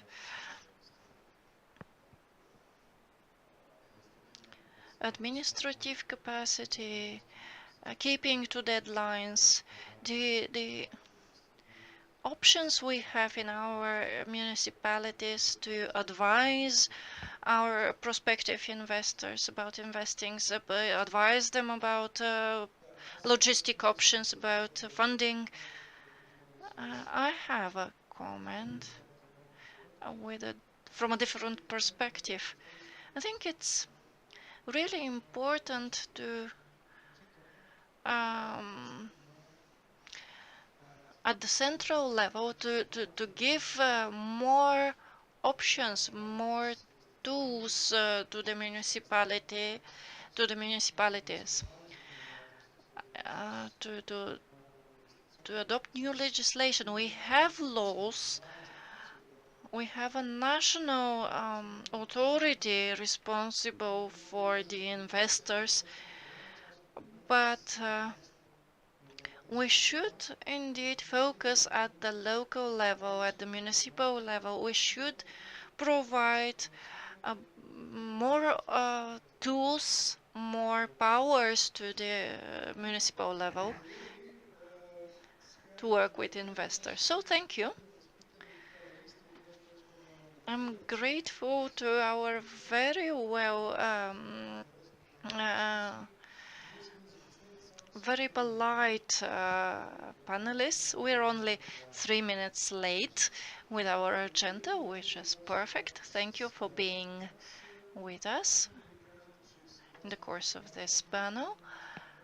We'll have further opportunities to discuss the topic in the afternoon during the last panel, which is dedicated to discussing the issues with the participation of our guests from abroad. You'll see from me again in the afternoon. Together with Rumiana will be co-moderators. Thanks once again.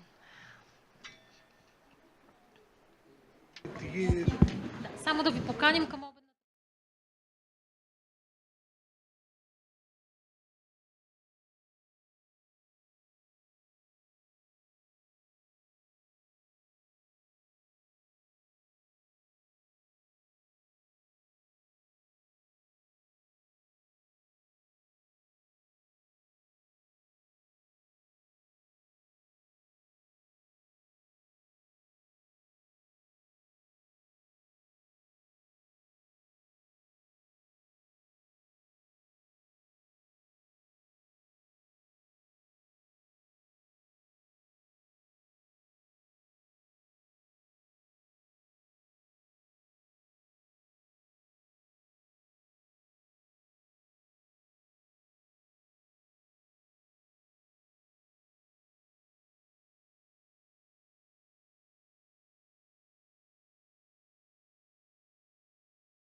Good afternoon. I think we're ready for the second panel now.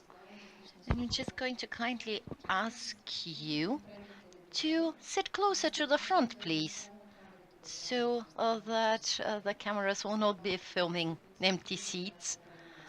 I would kindly ask you to move forward. This will give you also an opportunity to see much better the slides. Mr. Nikov, will I have the pleasure of seeing you in the front rows, please?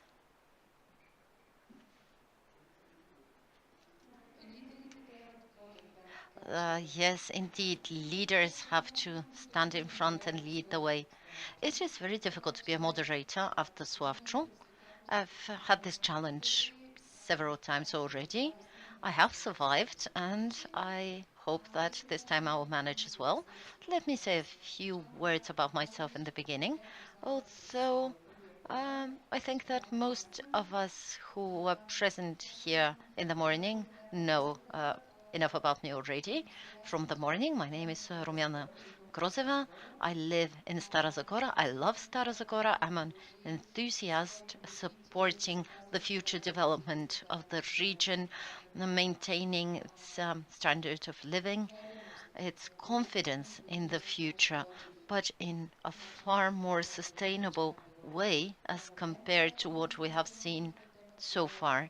I have some experience concerning just transition, Green Deal. I have had numerous discussions with trade unions, with the public administration concerning the topics of green transition. What is it? What it isn't? Can it be just? Why are we getting funding to support us from the European Commission? We're going to talk about this today, and also about funding under one of the oldest EU policies.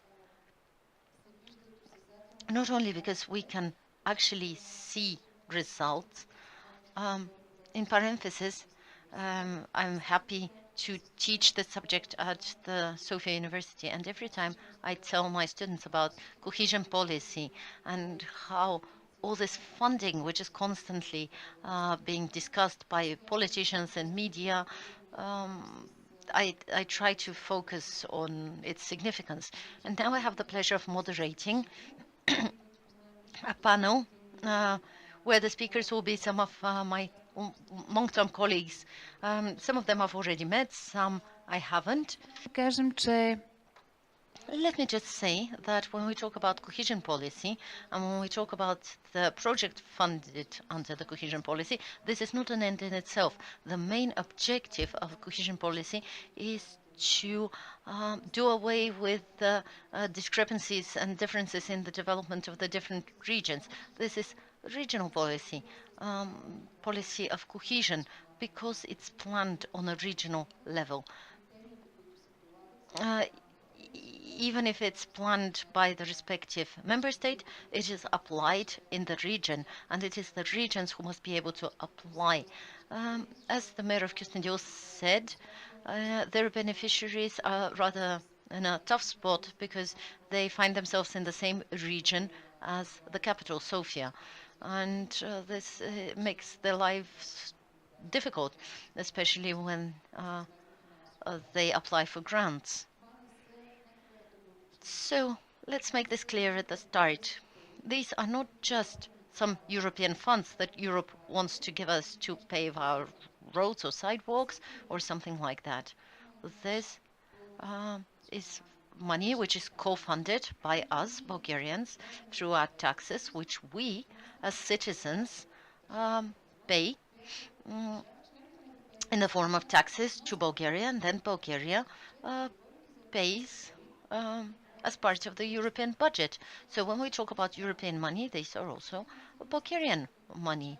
We also co-finance 15% of the funding, and if we fail to absorb within the respective time frame, we have to return that money to Brussels, along with the 15% of co-financing, in addition to everything else that we pay in terms of our contribution. So we have to be fully aware and know very well what cohesion policy is and what are those European funds that we're always talking about. As regards capacity building, I love this term. Mr. Nekov mentioned it already. Mr. Nekov, I don't know whether this will be comforting for you or for anyone else here today, but insufficient capacity, and I don't want to say lack of capacity because this is too drastic, but insufficient capacity is a problem encountered worldwide. About 10 years ago, Stara Zagora had the opportunity to be among the finalists in the Michael Bloomberg Foundation competition for mayors. We are still working with this foundation, and just recently he announced a worldwide campaign for capacity building. I don't mean that we should become complacent, definitely not, but I don't want us to be too critical, saying that we in Bulgaria are the only people who are not managing well enough. I think soon enough my colleagues, the panelists, will tell you what's happening in their regions in transition. How are we going to organize this panel? We're going to have an hour and a half, sufficient for the presentations, to have discussions, Q&A session, opinions, agreements or disagreements. First of all, I'm going to invite our keynote speaker. This is Mr. George Kremlis. And as far as I can see from the information provided by himself, he's going to talk about the green transition, the energy transition, the carbon neutrality, focusing on circular economy, and the new economic model, which could support the energy transition and make it possible for us to achieve our ambitious tasks of carbon neutrality up to the period of 2050. Circular economy will also be discussed, which can help reduce emissions and achieve climate sustainability under the broader umbrella of circular economy plans, which are a tool to support the transition of the regions. I could read a whole page in order to present Mr. Kremlis, because he has amazing experience in the field of European affairs, as well as in the field of climate. But I would rather ask him to say a few words about himself. And in addition to that, he'll have his 15 minutes for the keynote. This is just a few words to introduce yourself, because it's very impressive. Your experience is very impressive, and thank you for sharing this with us here today and with Bulgaria for over 10 years now, if I'm not mistaken. You have the floor. Longer. Well, thank you very much, Rumiana. It is a pleasure to have you as the moderator of this panel, knowing your expertise, experience and knowledge about the topics that we are going to discuss. Let me start by saying that I'm very happy to be here with you all and to participate in this important conference. I would like to thank Boyan Tomov. He has left. I know he's very busy, and of course Arsenia Dimitrova, who is the driving force of this event, for organizing this event, which is a real challenge. You need to have guts to organize such an event, especially in the pre-electoral period. And I have heard that there will be a continuation of this program, which is really a very good thing, because this is an ongoing process. The Just Transition 1, which takes time, and we need to build capacity and also institutional building, as well as new structures are needed. In Greece, for example, we have a special public authority, and we have an SA, a private company, which has been established. The name is Metavasi. So you have a triangle between the special public authority on transition, the SA, which is Société Anonyme, a private company, and then the triangle ends with the regional level and the municipalities concerned. In Greece, the regional level is elected. Yes. So we have elected regions, whereas in Bulgaria, which is totally the different. are appointed. Yeah. And they have their own plans under the programming period. They manage EU funds, and in that respect, they are key players in this process. And you have also Just Transition Fund in Western Macedonia, also available for Just Transition? It is, we have two regions. One is Western Macedonia, and the other is the area in the Peloponnese, Megalopolis, where we had the big power corporation. The name in Greek is DEIM, like the neck in Bulgaria, your power corporation operating there. In Greece, we do not have private companies, as you have in Bulgaria, producing electricity from lignite. It was only the Greek Power Corporation, which was a public entity, and of course, which had to go through a process of privatization. You know, a public company can never become a fully private company, but there is a process with splitting the activities of this powerful power corporation, which was as strong as the Greek state in the past. Now, let me just say two words. Thank you for referring to my long CV. It is very long. I will just say two words. I am leading the Greek initiative at United Nations level on protecting cultural and natural heritage from climate change impacts. It's a very important initiative. It is supported by more than 100 member states of the UN, and we are driving it together with UNESCO, with the World Meteorological Organization, and with UNFCCC in the context of a flexible mechanism that has been established with the support of Secretary General Guterres. This is simply to say, Rumiana, that as we all know, we are all victims of the climate crisis. In terms of citizens, households, companies, etc. And of course, the aim is to protect our cultural heritage, our monuments, but also more recent cultural heritage, both tangible and intangible. May I add also food and traditional food recipes which are prepared by traditional plants in Greece, and not only, they're also victim of climate change. Absolutely, and the idea is not to protect only cultural heritage in terms of, archaeological monuments. You have a lot in Bulgaria, but more recent cultural heritage and also intangible cultural heritage. That's very important because we do have in our countries traditions, we have customs, we have old practices which need to be preserved in our villages and in the rural areas, and which are circular, because the ancestral intelligence and our ancestors knew how to preserve the resources, knew how to use them, knew how to save water from rain, how to reuse waste for feed, for fertilizer and many other things. So the idea is also to protect ancestral intelligence together with what I always say, emotional intelligence. We need emotional intelligence. And I'm sorry to say, Rumiana, that the European Union currently does not have emotional intelligence. We used to have in the past. Now we are losing it. There are some exceptions. There is some efforts. Let's say there are some efforts to have emotional intelligence at the European level. There are some efforts. There are, yes. And we need to encourage them. We need to encourage them, and hopefully in the new European Commission we will have more emotional intelligence. And of course, this is the trio together with artificial intelligence, which is now becoming the big challenge.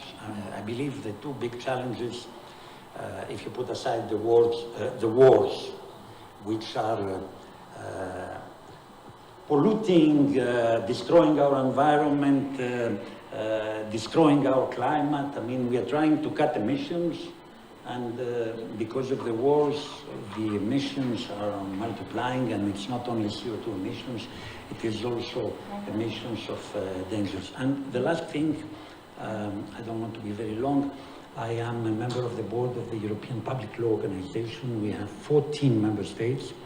We are increasing, we will have more in the future. It's not only European, it is a world organization. We want to promote the European model worldwide in terms of patterns, rule of law, anti-corruption, human rights, etc., which is very important. And I am in this organization the director of the Climate and Circular Economy Institute, and I'm chairing 2 international conventions in the United Nations in Geneva. One is the Expo Convention on the Assessment on Transboundary Effects, and the other is the Strategic Environmental Assessment. And I must tell you that last year in December, now we will have a COP, a meeting of the parties in December, but last year in MOP, sorry, COP is in Baku, I will come to this mistake. We had a MOP in Geneva last year, during which the Kozlodui nuclear power plant was discussed as the lifetime of the old reactors is extended, and they had to undergo a strategic environmental assessment. And last but not least, COP29 in Baku in November. We will be there. It is extremely important to join forces. Bulgaria will have a pavilion, Greece will have a pavilion, and I will participate in an event organized by Azerbaijan on promoting mainstreaming culture in climate action, as we do believe that culture needs to be a component of climate action. Now, let me say very, very briefly, I will try to be brief, as I could speak for hours on this very fascinating themes, that there are emissions reduction targets. We need to reduce by 55% in 2030. We need to reduce totally net zero by 2050. I managed. And there is now a new target, EU target, to reduce by 90% by 2040, which will become very ambitious. Very, very ambitious target. The equivalent target in the Greek climate law is to reduce by 80% in 2040, because we have adopted this target before the EU has considered adopting a 90% 2040 target, and I do believe that the Greek target is more realistic. The second point I wanted to raise: we will phase out lignite by 2028. We had more ambitious plans to progressively phase out by 2023, 2025, but with the energy crisis and the war, we have postponed this, and now the deadline set is 2028. This having been set, most of the energy lignite-powered plants have stopped, which is important, especially the old technology ones, because I was the one to say that in the EU legislation there is no legal obligation to stop producing energy from lignite. There is an obligation to reduce emissions. And of course, you can reduce emissions better and faster and easier if you stop producing electricity from lignite, because as we know, lignite is a high polluting fuel, the most polluting fuel, more than oil, more than gas, etc., etc., etc. And in that respect, our target is 2028, and the key point is that those plants that continue, as in Poland, for example, they have not set a deadline, they have set 2035, possibly, etc. They need to operate under the best available techniques of the Industrial Emissions Directive, which is a directive that foresees the best techniques to reduce the emissions from lignite-powered plants. We have not done this in Greece because the cost for each plant would have been 150 million euros to upgrade the plant with an expiry date. So the idea was better do things properly and start phasing out lignite. Now, the big challenge in the regions is to support not only the workforce, which will become redundant, because clearly here there is a social problem. Yeah. Europe cannot from one day to the other say, I shut down this activity and then I don't care about the people. The social problem is extremely important. And as you know, the cohesion policy that you perfectly know has economic, social, and territorial cohesion. And in the Just Transition Fund and in this conference, we have this territorial cohesion element on how we can cooperate. So, in reality, there are three levels. One is the transition at the level of the country through the climate and energy national plan, and Bulgaria had delays on that, yes. But it's not so bad as practice because now we are learning from the lessons of other regions. Absolutely. And we're doing better. Yes. I hope so. No. It's true. Sometimes delays are good because you can draw the good practice from others. In any case, this is the national level. Of course, all the countries need to develop nationally determined contributions under the Paris Agreement to show how they will cut the emissions. So this is the national level. But if you want to cut the emissions at national level and meet the targets, you need to do more in the regions which are the more polluting. And here we come to the just transition regions which use lignite. There, the idea is to have a specific planning for those regions to ensure their transition. And the transition needs to be done for the region, for the companies producing energy from lignite in the region, for the companies extracting lignite, because sometimes it can be different companies.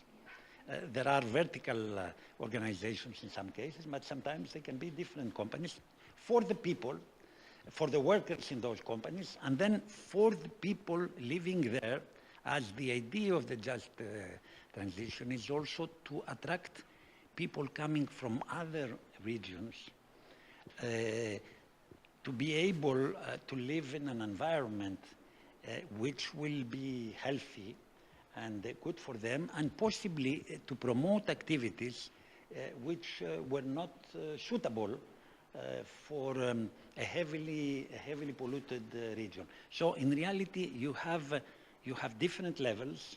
You have the transition at the level of the region, the transition at the level of the municipalities, of course, the transition at the level of the companies. And I must say that as in Greece, the only company that was producing electricity from coal was the power corporation.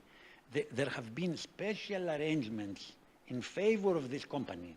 Here in Bulgaria, you have several companies. Some of them are private. So you need possibly to see how the special arrangements that we had to ensure for the power corporation, the only company that was covered by the transition, can apply to the other companies in the region. And the arrangement that was made was that agreements and discussions were made with the European Commission, because here there are state aid issues, as you know. Hopefully with the war and with the new Commission, the state aids will not be as powerful as before, because these are very bureaucratic rules and the procedures which delay important projects.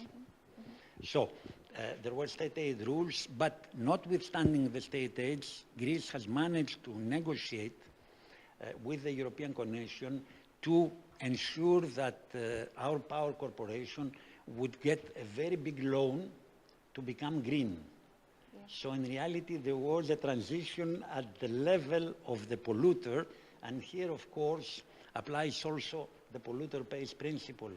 In reality, the companies that have polluted need to be made responsible for the decontamination sites and contribute to this. So that was a very, very complex process to protect the company, because when you protect the company, you protect part of its staff, and when you ensure the transition for this company to become a company to produce a clean energy, or a company in other sectors, which is also possible, this is more important because these companies have been part of the environment, the social and economic environment of the regions. You cannot simply say, you shut down and you go away, and then I welcome investors coming to build photovoltaics, to build solar and wind and hybrid, and I give the money to them, and not to those who were, let's say, employing thousands of people who now will become redundant. So this is a very complex process that we are trying to cover in Greece. And of course, we will be very happy to share information with you. Just two important points, and probably I will stop and then you can ask me. Thank you very much. Two important points. Last year, we organized in Hotel Balkan a very good event which had the two subject matters. One, public-private partnerships. In Bulgaria, you do not have such a law. You have an outdated concession law, but PPP law, as we have in Greece, you don't have. You have a concessions law. I mean, this was also what the Bulgarian speakers have told us. There are some efforts to be created PPP law, not concession, but PPP. But actually, it seems to me that it was not so successful and was frozen for a while. And yes, I know that such kind of legislation is very important because this process all shall be transparent. I mean, how the public and private entities are collaborating to create some added value for the society itself, or for cities, or for miners, community, etc. You are right. Yeah, and I would like to add, Rumiana, think about the PPP. PPP involves the private investor. The private investor can be the one already operating there, or a new one who will come in a joint venture with the already operating with the municipality.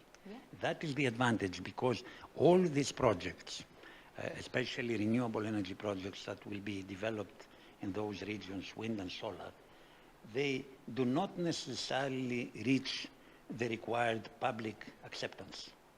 We have what I call, I was dealing with waste management, among other things, for many years. We had the not in my back syndrome and the banana syndrome.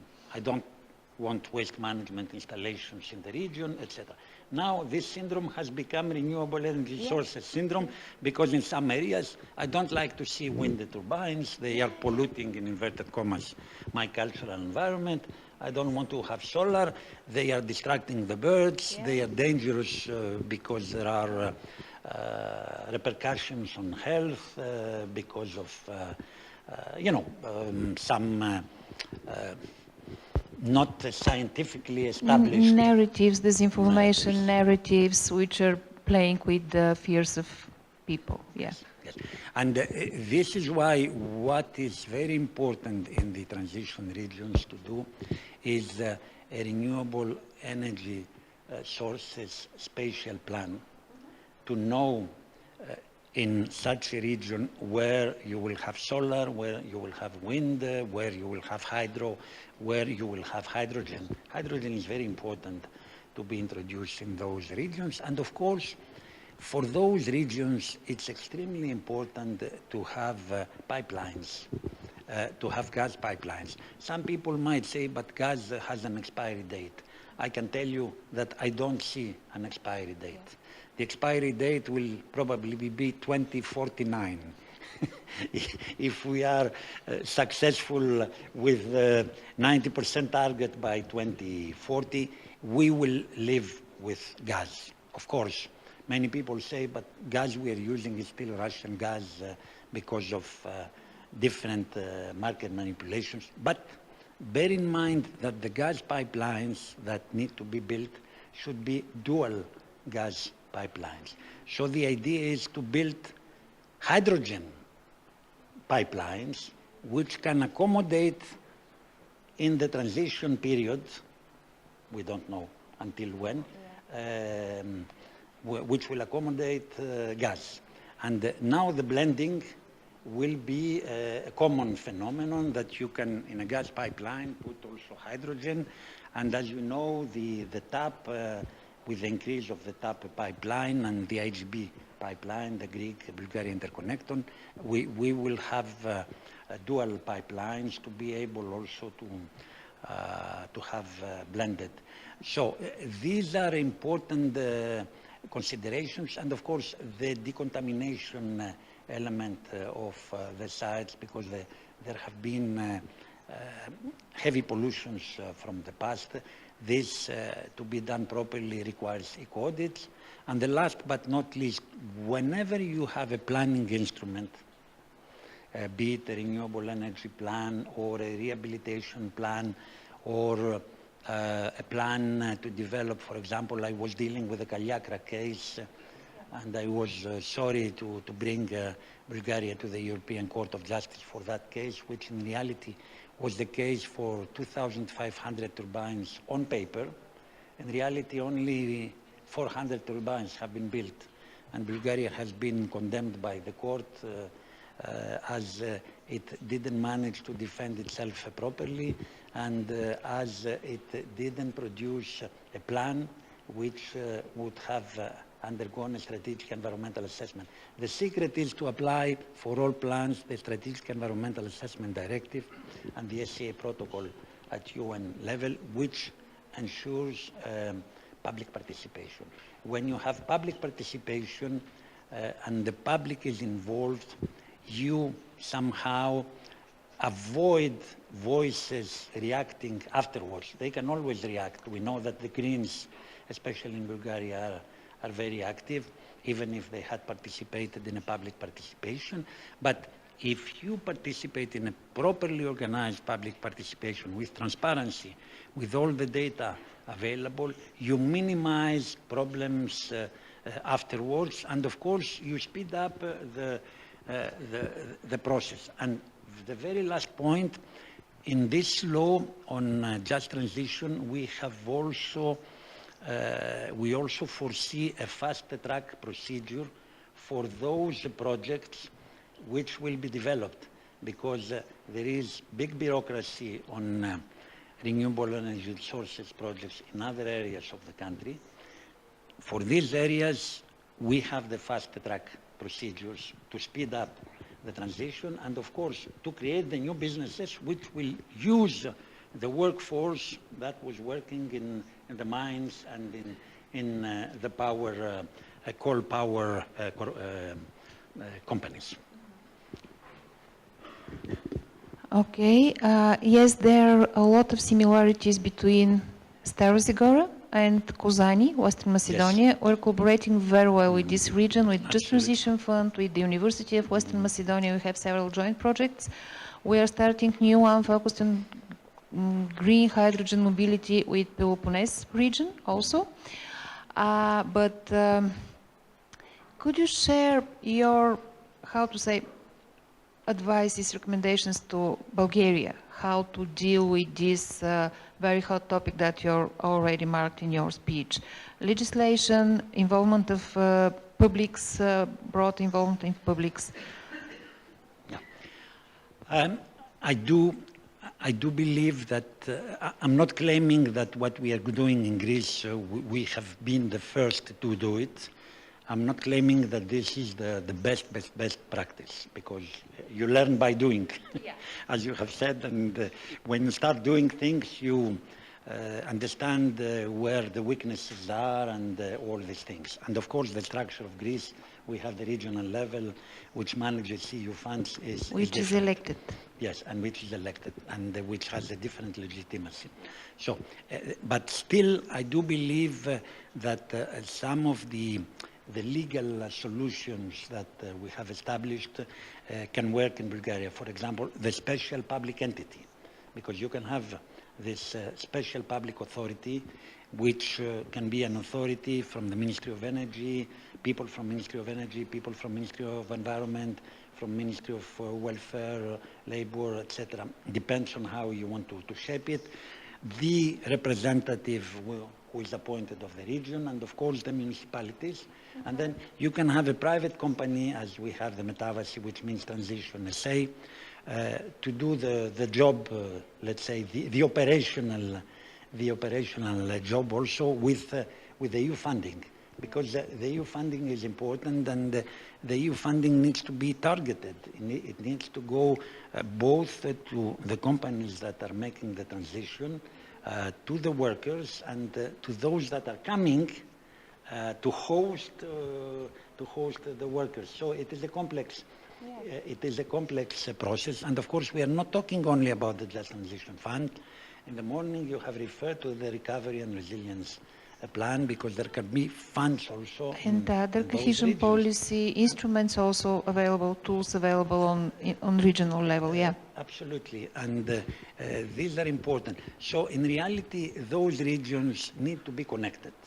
I repeat myself, with gas and hydrogen pipelines, with grid, electric cables, and with storage, because storage and batteries is extremely important. And I would even say that even in this period where you are still using and you are producing energy from lignite, storage is important. And you can also start with hydrogen projects, because hydrogen, you have all the colors of the rainbow in hydrogen now.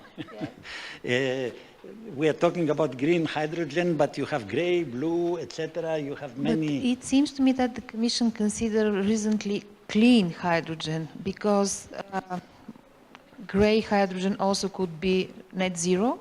It depends how it's produced. Pink hydrogen also could be net zero, let's say. But the clean hydrogen probably is the proper. The clean hydrogen, yes. And what clean hydrogen needs? Renewable energy sources and water. And this is something you can have in the transition. Regions. I see the boss. Yes, because she knows very well that we will continue discussing in our field for hours. But let's ask the audience if there is some questions to George. Let me just say a last thing.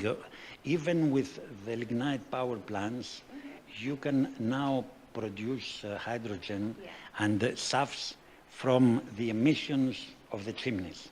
And this, as a matter of transition, as Bulgaria doesn't have a date for phasing out lignite, can be a solution. So I think I will stop here, because yes, I know that we continue talking and talking and talking, but after the panel we'll have some coffee time to continue our discussion.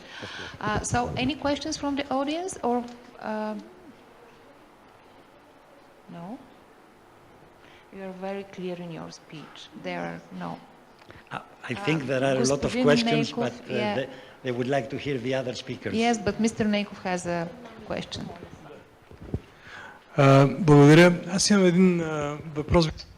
Thank you. I have a question.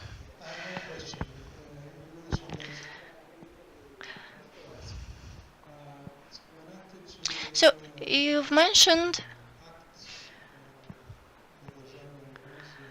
an act at the state level,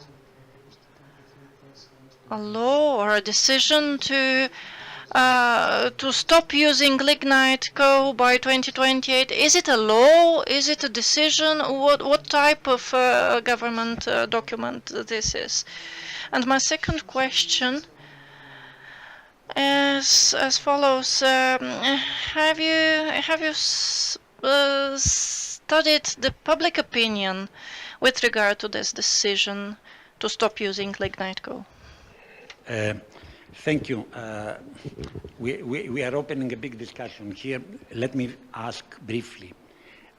Our climate law, which is a very ambitious climate law, having as its base the regulation of the European Union, the so-called European Climate Law, foresees this binding target. So by 2028, we, the Greek state, has committed to phase out lignite. So all the plants will be shut down at that stage. And if you shut, of course, down the production of electricity from lignite extraction has no sense unless you can export it to a country which is not bound by the rules of the European Union. Now, this law has undergone a public consultation because in Greece, whenever we adopt a new piece of legislation, the same happens in the European Union. Yeah. There is a broad public consultation and there is a database. You can send your comments electronically. I cannot guarantee if they read all the comments of everybody, but if Mr. Nekov were to make comments, they would read them for sure. So this is to tell you that there has been, and of course for the plans, there has been public consultation. And the last point I wanted to make, I believe that those regions, and I finish with this unless you want me to continue on something else, circular economy plans are needed because those regions will be also affected by the climate crisis. So you build their hotel, you build their a solar plant, a hybrid, a storage. You don't know if you will have a fire or if you have a flood, etc. So you need an adaptation resilience plan, for sure, a civil protection component that we have in the Greek law, and of course a circular economy plan to see how all these activities will develop in a circular way in the region. Yeah. Thank you so much. Other questions? Okay, Mr. Kremlis will stay with us till the end of the panel. If you have some during the other presentation, you'll have the chance to ask him. Now, I'd like to invite here to the stage our other panelists, Ivan and Mikhail. Please join us on the stage. And while they're coming, is Elena here? Elena, do you hear us? I can hear you. If you hear me, hello? Yes, because the today second panel is focused on interregional cooperation. I'll be honest and will say that I'm extremely happy to have Elena as a panelist. We know each other for the beginning of COVID, seems to me. And just because of the interregional cooperation peer review held in Stara Zagora these days, Elena is Senior Manager at the Interreg Europe Policy Learning Platform, very useful tool which I'm encourage the local and regional authorities to apply and to use actively. She coordinates all thematic activities performed by the platform and is responsible for its quality standards. She has a broad experience of regional development policies, having worked for local and regional authorities in Italy and France, as well as for Interreg Europe during the past 20 years. It's impressive experience in different roles related to program and project management of mainly EU structural funds. Elena, we have started this panel with a very popular, world popular song, which refrain is money, money, get the money. Okay, the money for Interreg Europe program is already got. There is no more calls in this programming period, but still the program and its policy learning platform could be very, very useful till the end of the this programming period, and probably you'll say some words for the coming one, please, if you. Thank you, Rumiana, for this nice introduction, and good afternoon, everybody. I'm sorry I cannot be there physically with you, but I followed since this morning the discussions, very, very interesting. So, and thank you very much also for your invitation to join this group.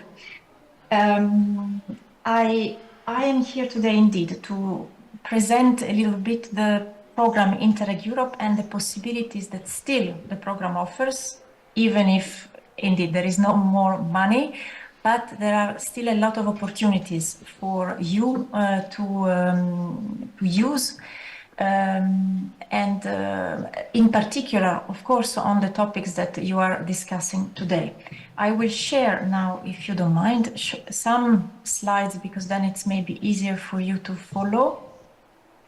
If I find them, there you go. I hope this works. You let me know if this works. Because yes, yes. Yes, you could go on.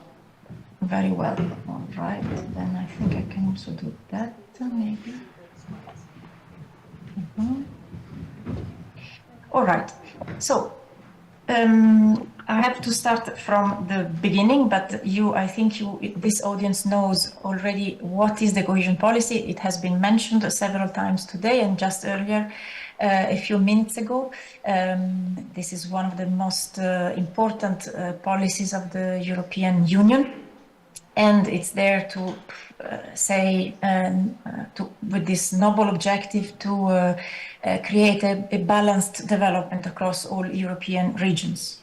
And Interreg is a group of programs within the cohesion policy. It's a kind of a small group of programs that are part of this. And Interreg Europe, so there are many different Interregs, as you see on the screen. I will not, of course, start explaining everything, but Interreg Europe, so the program I work for, is a part of what is called the Interregional Cooperation Strand, and it has a budget of 394 million euros. To do what? To improve regional development policies. Very ambitious goal. We are there to help regional, local, but also national policymakers to improve the way they design and they implement policies at local level. How? By, first of all, increasing their skills, increasing their knowledge on the different topics they are responsible for, different policies they are responsible for. By increasing the knowledge, the skills of everybody, we believe that we can also improve the way, policies are designed and managed at the end of the day. So this is why the word capacity building is so important for us. And I thank again Rumiana for having put the spotlight on that earlier on in her introduction. So yes, this is a program dedicated to policymakers mainly, and we really work with exchanging experiences, good practices in order to, at the end of the day, improve the policies at local level. We cover the whole of the European Union. So it's a kind of a unique program in that sense, in terms of geographical coverage. We cover the whole Union. And since early this year, we also have opened up to 7 new partner states that are not part of the European Union, but we can still work with them. And this is Ukraine, Moldova, and the Western Balkans. We also are unique because we cover with one single priority that is called the capacity building. We cover all the different priorities of the cohesion policy. So smarter Europe, greener Europe, connected, social, closer to citizens. And we also have this specific, say, Interreg priority called better governance. Why? Because we believe that on whatever subject policymakers want to work on, we can offer space for skills improvement, more knowledge, exchanging experiences. So that's why we work on all topics. I wanted to show you this graph to show you where Bulgaria stands in terms of participation in the projects that the program finances. So we have held 3 calls for proposals at this stage, and as I just said, unfortunately, all the funds are allocated, but the funds are not the only thing that the program can offer. And we have 33 Bulgarian partners. It's not too bad. We are a bit in the middle of the graph in terms of participation, but you could do better, and I warmly encourage you to discover more Interreg Europe and to see if there are opportunities for the future for you to join in. One example that I wanted to put in this slide is one of the approved project that is called Commit, and where Stara Zagora Development Agency is involved. And this is a project that also focuses on the transition, the support to SMEs in terms of, looking into a region in transition. So it's an interesting example of how Interreg Europe can also help you dealing with, the transition to low carbon economy, if I can say that. But Interreg Europe is not only about projects, it's also about something else that is called the Policy Learning Platform. This is what I really would like to draw your attention to, because this is an extremely interesting tool that I encourage you to discover, to explore. We are there with the platform to offer to any policymaker in Europe a number of resources where you can find possible inspiring ideas, suggestions, potentially solutions to the challenges that you're facing on the ground. I'm talking to mainly policymakers, but actually all the ecosystem around, the design and the building of a policy at the end of the day. So we offer knowledge. Knowledge means, very concretely, a good practice database that I'm proud to say we do our best to keep updated and live. We offer thematic publications, policy briefs, including the state of the art of the policy in specific fields, recommendations for policymakers, etc. So a number of really publications for you to look into. We offer people, we offer the community, which is extremely important as well. We have more than 10,000 policymakers part of this community, and we organize activities for them to meet, to exchange. And this is also an extremely important tool that we have. We organize regularly online events, on-site workshops, which are important to meet people, to work together on specific topics. And this is a very good opportunity each time for participants to build networks, to, why not, build partnerships also for future collaborations. And then the golden services, what we call the golden services, are the what we call expertise. So the platform is not only a website where you find information and maybe there are events organized, but we also have a team of experts there that are there for you, for each single person in this room. Whenever you have a question, you would like to explore a specific topic, you have a challenge, you would like to know how this thing works, I don't know, you can contact them, that you will get a reply. You ask your question and our experts will arrange the possibility for you to, of course, discover specific publications, meet relevant contacts, relevant people, or even do something more, which I will explain to you in a moment. This is something that I really would like to stress, and why we always like to show this picture. It's because behind the platform there are people, there are real people, and we really care about this.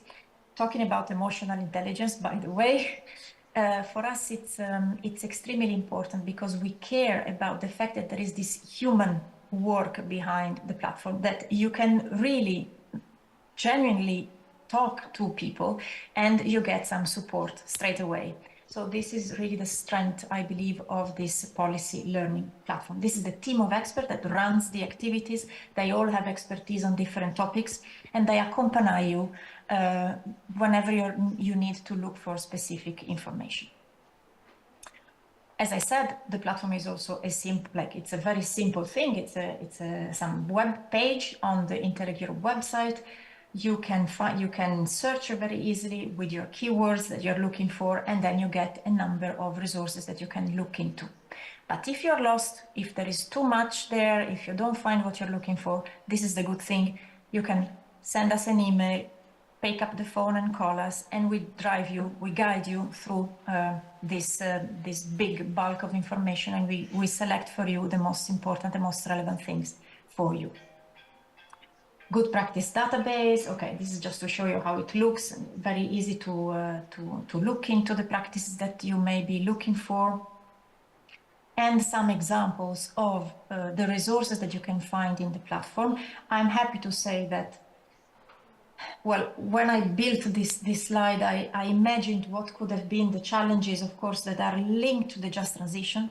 And this morning I've been hearing a lot about skilled workers. I've been hearing about industrial and R&D, industrial centers and R&D centers that should work together, green communities, demographic challenges.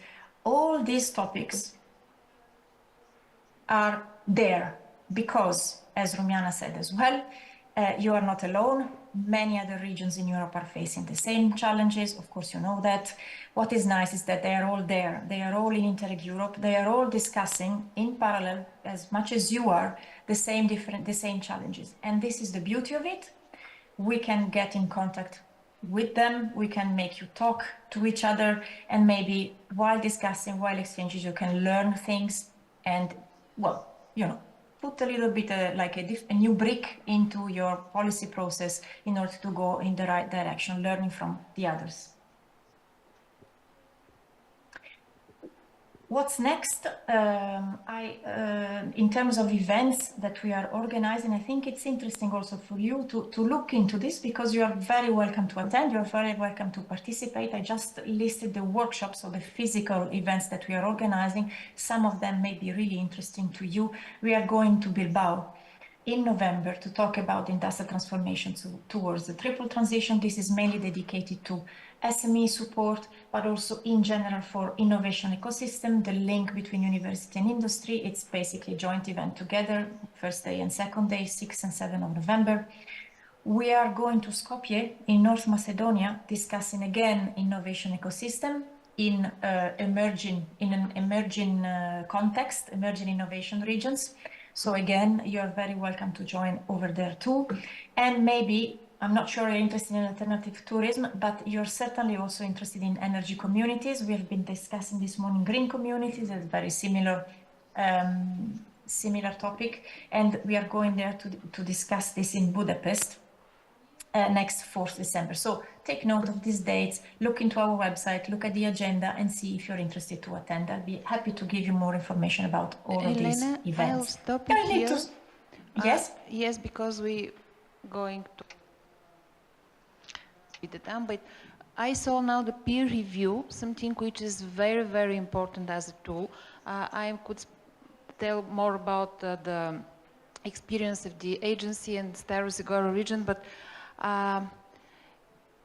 what I'd like to ask you to share in 2 words to our audience: who can apply for peer review? Is there any preconditions? Is there any fees applicable? Any restrictions? Who could be the beneficiary of this peer review? Yes, I'll tell you in a second. So the peer reviews are indeed, and that was about, and then I'm done.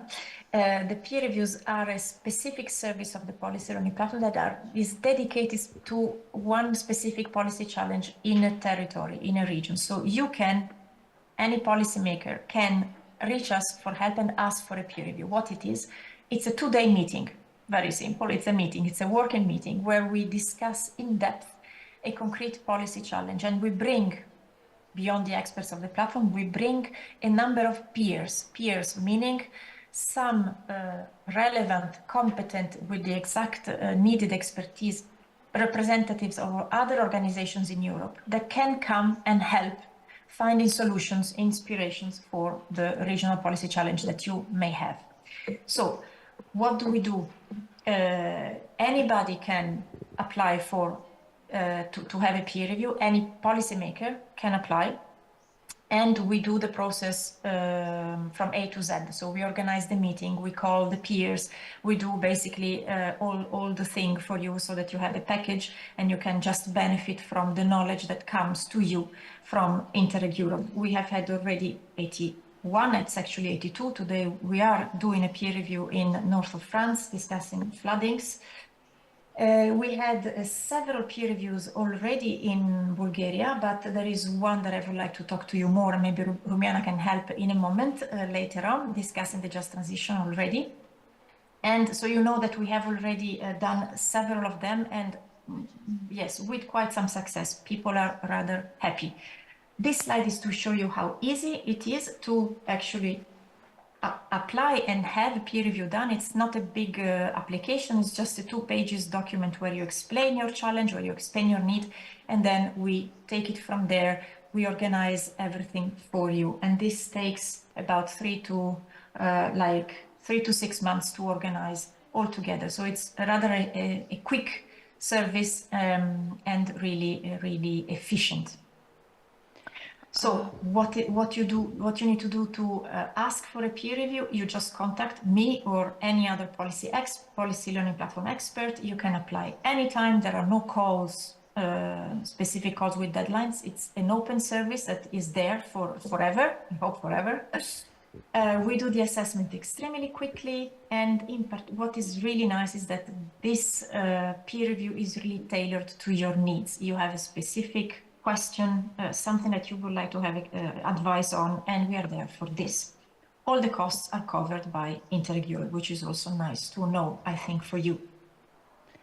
I move on to this one, maybe very quickly. I had the chance of attending this peer review that we had organized for the Innovation Center in Ústí nad Labem in the Czech Republic, discussing financial instruments to support SME development, but also startups. And of course, they are also part of the regions in transitions. And we discussed the JTF, we discussed the Just Transition Fund, but we also discussed many other tools that are there to support the transition in a region that is particularly struck by, the shifting in the energy production. And then maybe I give the floor to Rumiana for a small testimony. We've been there 2020, yes, that was back in 2020. We've been to Stara Zagora discussing the just transition. And we brought some experts from Greece, by the way, from the Western Macedonia University, Denmark, Czech Republic, the Netherlands, all countries that have a significant experience on how to build this transition. And maybe Rumiana, you want to say something about it? Yes, thanks, Elena, but I'll share later on. And I'll ask you just to stop for the moment here because we started with some delay, but I'd like to have time for another panelist also. And after that, to continue with if we now have some questions from the audience, please let us know. If not, Elena will be back later on also for more questions, and then I will share more about this peer review, because actually it was the base of these subcommittees which are already established in Bulgaria as experience shared by colleagues from Western Macedonia, Czech Republic, and other participant regions. Elena, thank you so much. I'm really happy to see you even via Zoom, because now I know that there in Lille there is a training on Interreg program for the second call-approved projects, and colleagues of mine are there. But next time I'll see you in person, I hope so. So stay with us, and we'll continue here from the hall, and I'll invite again Ivan, George, and Michael on the stage to continue their presentations. Ivan, it seems to me that it's your turn now to present. Actually, I shall say that I'm not so familiar with Estonian experience in just transition, and just to read what you sent to me as a presentation. Ivan is coming from Ida-Virumaa region in. Yes, my Estonian is good. That is correct. Yes, perfect. Thank you. In Estonia, he is working for the Estonian Ministry of Finance as a just transition process coordinator. It sounds very complicated. I don't know if it's, but it sounds so. And He's an architect by education. He has gained diverse professional experience in Estonia, Netherlands, and the US. And between 2016 and 2020 was the chief city architect of one of the European Union's easternmost cities, Narva.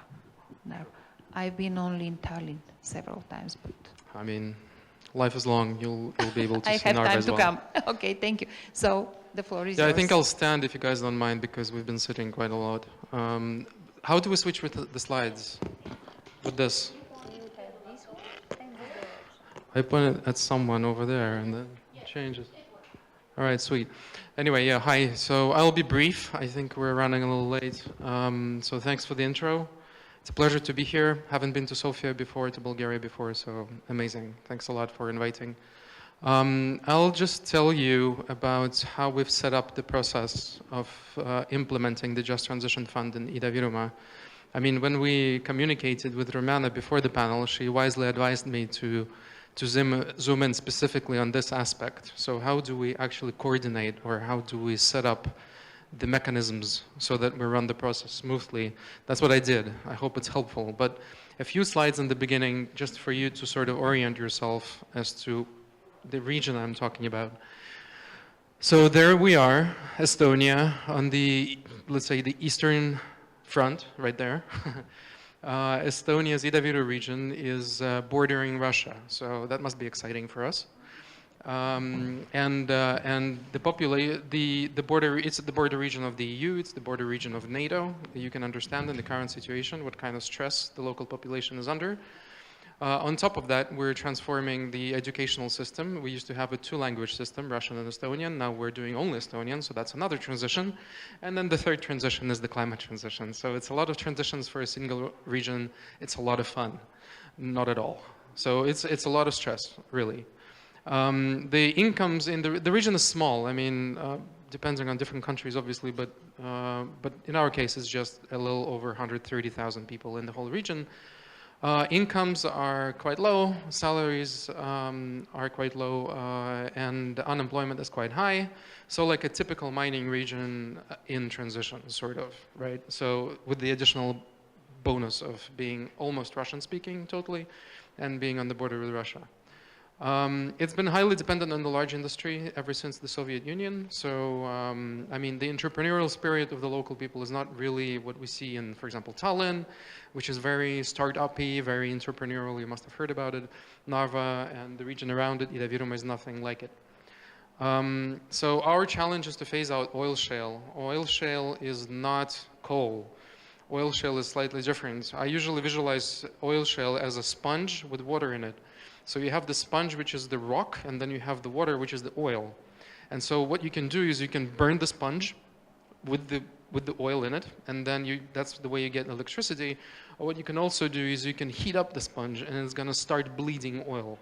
So that's the pyrolysis process that we use to sort of derive this artificial oil out, or squeeze the artificial oil out of the rock.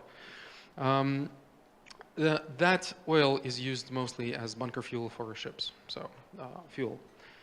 The sector comprises about 1/3 of the regional GDP, 5% of national, employs about 1/10 of the local workforce. It's highly polluting. Although we have 15 regions in Estonia, 50% or over 50% of Estonia's whole greenhouse gas emissions come from this one particular region, because oil shale is highly concentrated in there. So in order to sort of wean us off oil shale, we've come up with a plan of what we're going to do. So 80% of the JTF allocation in Ida-Virumaa is going to go towards economy and labor. Reforming economy and providing new jobs has been mapped as the most important thing for the local people in the transition to climate neutrality. So that's why 80% of the fund are going in that direction, and then 20% for a little bit of everything else. So decoupling district heating from oil shale, renovation of housing, and so on and so forth. Some grassroots regional initiatives. But to go, and yeah, first results are taking shape. We have a somewhat famous by now magnet factory that you might have heard about if you've heard about Just Transition projects. That's pretty much ready by now. They're already looking for, I mean, they have 350 positions open and they have 900 resumes, so I think that's a good one. So how did we do this setup, right? So we tried to organize a comprehensive partnership where we have a pretty multi-level approach to how we run things. On the one hand, we have a network of ministries, local organizations, partners involved in implementing the actual money. On the other hand, we have the regional just transition platform. So stakeholders regionally come together and talk sometimes about how to organize the transition process or how to help it. And then the public consultation activities, which are, you know, seminars, workshops, media, you name it. The important part of this is that it's quite multi-level, the governance structure. So the JTF as such, the coordination of the JTF is at the Ministry of Finance. So it's not on the regional level, it's on the national level. And I coordinate the JTF in Estonia. So we're right there. Above us is the strategic level. So the government, the European Commission, the Ministry of Climate that sort of, you know, steers the climate policy in Estonia overall. And underneath us, so to say, is the sectoral level. So the money is split between different ministries that are, you know, competent in specific areas. And then they have their own implementing bodies, which the money actually flows through. So that's the way it works. And then on, let's say, not in addition, but in parallel to this structure, we have the local company or the local organization. So the municipalities union, the enterprise development center, and then the industrial areas.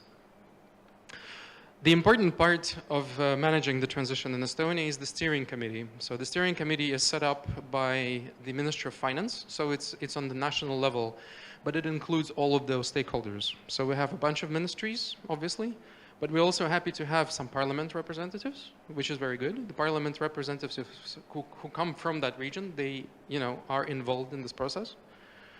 Obviously, they have some political interest in that as well. Unions, so Chamber of Commerce, Estonian SME organization, trade unions, obviously, Union of Employers, Chemical Industry Union, aka the oil shale sector. So the actual sector is also in the steering committee. Plus we have the local partners that I already mentioned before, Chamber of Environmental Associations, Unemployment Insurance Fund, and the youth representatives, which was in addition from 2 years ago. Basically, we carried out a youth climate assembly, got about 40 kids involved in thinking about the transition in Ida-Virumaa, and then they later voluntarily founded an NGO that we decided to, you know, ask to join the committee. So it was a beautiful little thing where we were sort of missing the youth at first, and we started realizing that about 2 years into planning, and so that's why this whole thing came up. But anyway, so that's the steering committee, and the important thing is that it's a national committee, but there are local actors, there are regional actors, there are national actors, they're all together behind one table. We come together once per, let's say, once every, like once in summer, once in spring, and so on and so forth. And all together take a look at how we're doing with JTF, and if anything needs to change. And I do have to say that in the beginning it was pretty tough because everybody had their own opinions, but I think now 4 years into the process, everybody's sort of on the same page. Everybody knows why we're doing this, why we're sitting behind this table. So it's a pretty constructive dialogue, and it works pretty well. So the last slide, maybe the lesson learned. Setting up a working partnership is super important, obviously, but you need to sort of think through what would work in your particular case. In our particular case, it worked national level. You have the local stakeholders, but everybody's sort of together. It can be otherwise. We know that different setups exist, but you need to sort of make sure that you set it up in a way that works. In our case, we've been lucky. And if you do that, then you really have good partners with you. So you really don't have to do everything by yourself. Like the Minister of Finance doesn't have to go into every discussion and coordinate everything. Really, that was the case for the first year and a half, 2 years. But then after that, partners sort of started developing things on their own and it just worked. Important to make sure that stakeholders they're not just present at the table, but they also participate. That is not a given. You need to make sure that we have critics, like in our case, let's say the labor unions and also the oil shale sector representatives. And capacity building obviously is important. And as Ludmila said in the end of the last panel, communication, communication, communication. And I don't just mean press releases. I mean like communication, like all levels of it. You know, what they say in Russian, sarafanное radio, where news travels from one granny to the other and then through their grandkids, and that's how they learn about climate policy. But it's also, you know, deliberate media relationships. So in that sense, that's all from me. Thank you very much. Thanks. Over to you. Yes, thanks for your communication, and presentation. I'll learn my lesson. I'll not invite you here again because, yes, we have one more presentation and it will not be convenient for you to look from the stage. I would like to invite Mikhail with the last presentation for this panel, and after that I'll have some questions already, but the audience is also free to have its own questions. So, Mikhail, the pointer and the stage are yours. Thank you. 7 minutes, enough? Okay, maybe shorter. I would like to greet you from my county, from my Sisak-Moslavina county, in the name of my prefect, Mr. Celjak, in the name of my colleague, Mrs. Šeperac, and also in my name. My name is Mihail Juric. I'm a deputy prefect, and in the start I will apologize for my English. Maybe it's on the level, it's not on the level of which I want to be, but I apologize. Yes, but if when you invite us to came to here, we want to go and stay here because we have lots of experience and we want that experience to change with you.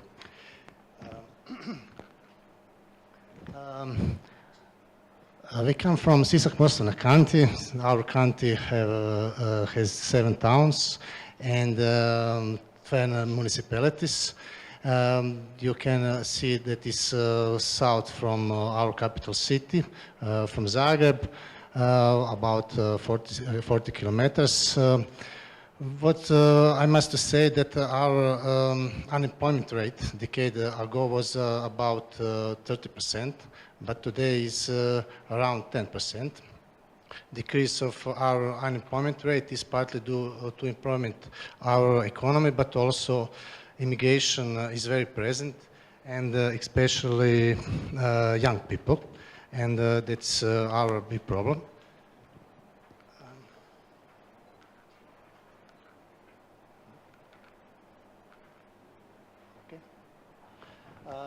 Our country is a traditionally an industrial region with strong industrial like metal processing, wood industry, chemical, oil, food industry. But that industry started to decline in the 1990s because they are not prepared for new area, for economic and political changes. That's a very problem. And 1 decade ago, our Sisak-Moslavina county started this transformation towards innovation and industrial transition. Just transition fund is Croatia, eligible Sisak-Moslavina country and Istra country. Istra county is our famous tourist region. I invite all of you in Istra, also in our country, Sisak-Moslavina county, and we use together 179 million euro. In close cooperation with our ministries, we have developed a territorial just transition plan which defines our priorities. That territorial just transition plan have 3 priorities. That is, territorial plans defines increase of employment opportunities as one of our priority, and also includes creation of job with high added value with another priority. And our 3rd priority is to improve educational system, and that's we are working for quite some for some time on that. For example, we improve in our high school, in especially vocational school. We have some new 4 years programs. For example, technical for video games and technical robotic technicals, and it's a good idea, and lots of children are very happy because that.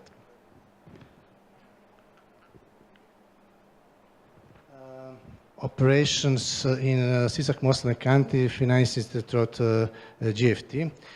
We have 2 operations. That is our Center of Gaming Industry and Network of Business Incubator.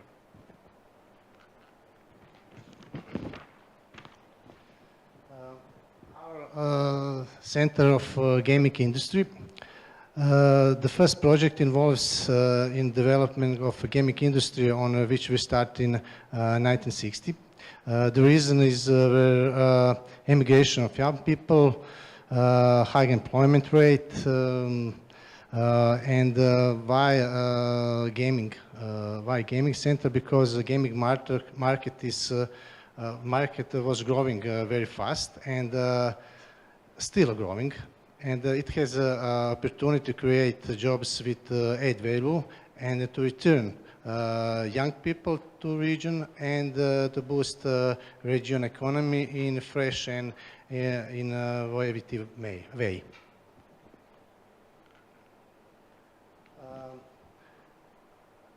Introducing gaming in our region was a big initiative and include 6 steps. One of them, English interactive lesson in kindergartens, workshop in video games development in school, and 4 months education for our employment and our business incubator Pismo in Novska, built through the UE funds and fully is occupied with more than 18 companies. Like I say, a new 4 years program introduced in our high school, video games, technical, and our Center of Gaming Industry, which is subject finance is from a subject of Just Transition Fund financing.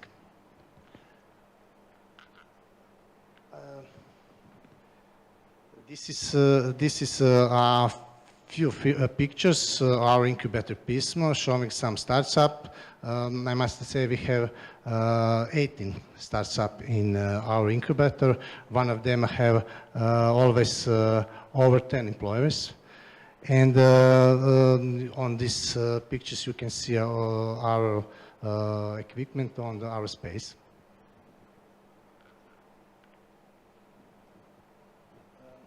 The project is worth altogether around 63 million euro, and it is divided in 2 phases. First phase started with employment in June, and public tendering for construction works already in final phase. It includes faculty, student dormitory, power plant, and transport network. This phase is worth a little over 26 million euro, and it is financed 100% through the JTF. And also we have, and the second phase is also ready, worth 37 million euro. State and uses are being solved, and it's expected to start with implementation in some months. It includes accelerator and a testing incubator with 2,500 seats.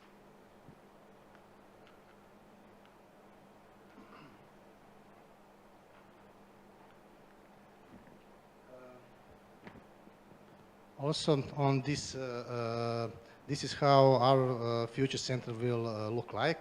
We're expecting it to be fully functional in 2028.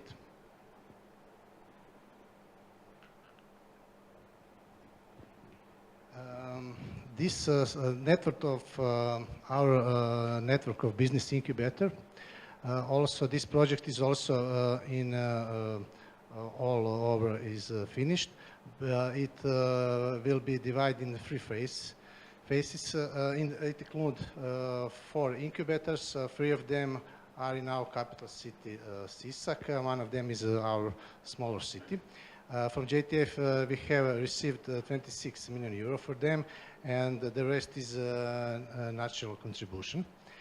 And the question is, why do we build this incubator? We want to improve business support infrastructure, upgrade services for our business people, bridge the gap in lack of business space,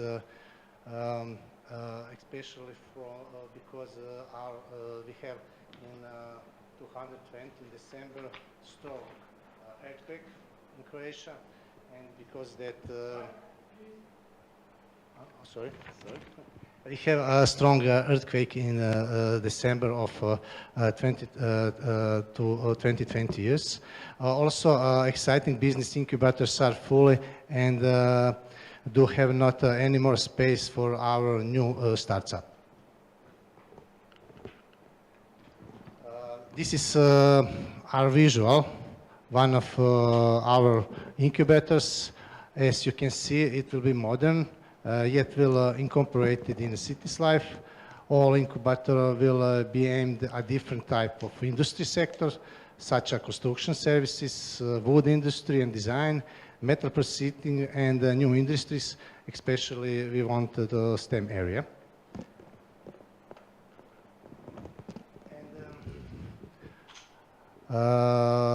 How do we perceive for this project to contribute to just transition goals?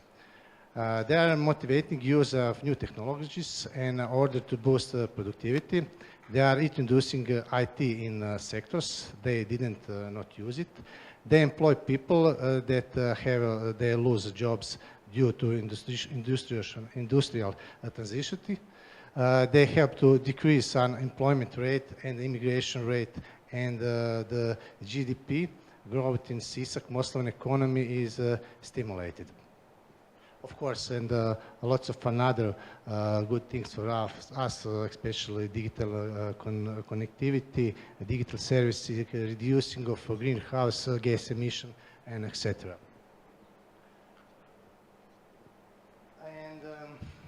And I think that I'm in 5 minutes. That's my Thank you so much. That's my last slide, and thank you for your attention. Thank you so much. Please, now all of the panelists, could you come next to the stage, on the stage, please? I mean, there are no more presentation, just discussion, please. I'm really impressed by what each one of the regions are doing in order to overcome the negative effects of just transition, this transformation, which is never could be so well planned in order to be smooth and not to have any negative effects. Congratulations for the business incubator, for the gaming. It sounds so funny, gaming.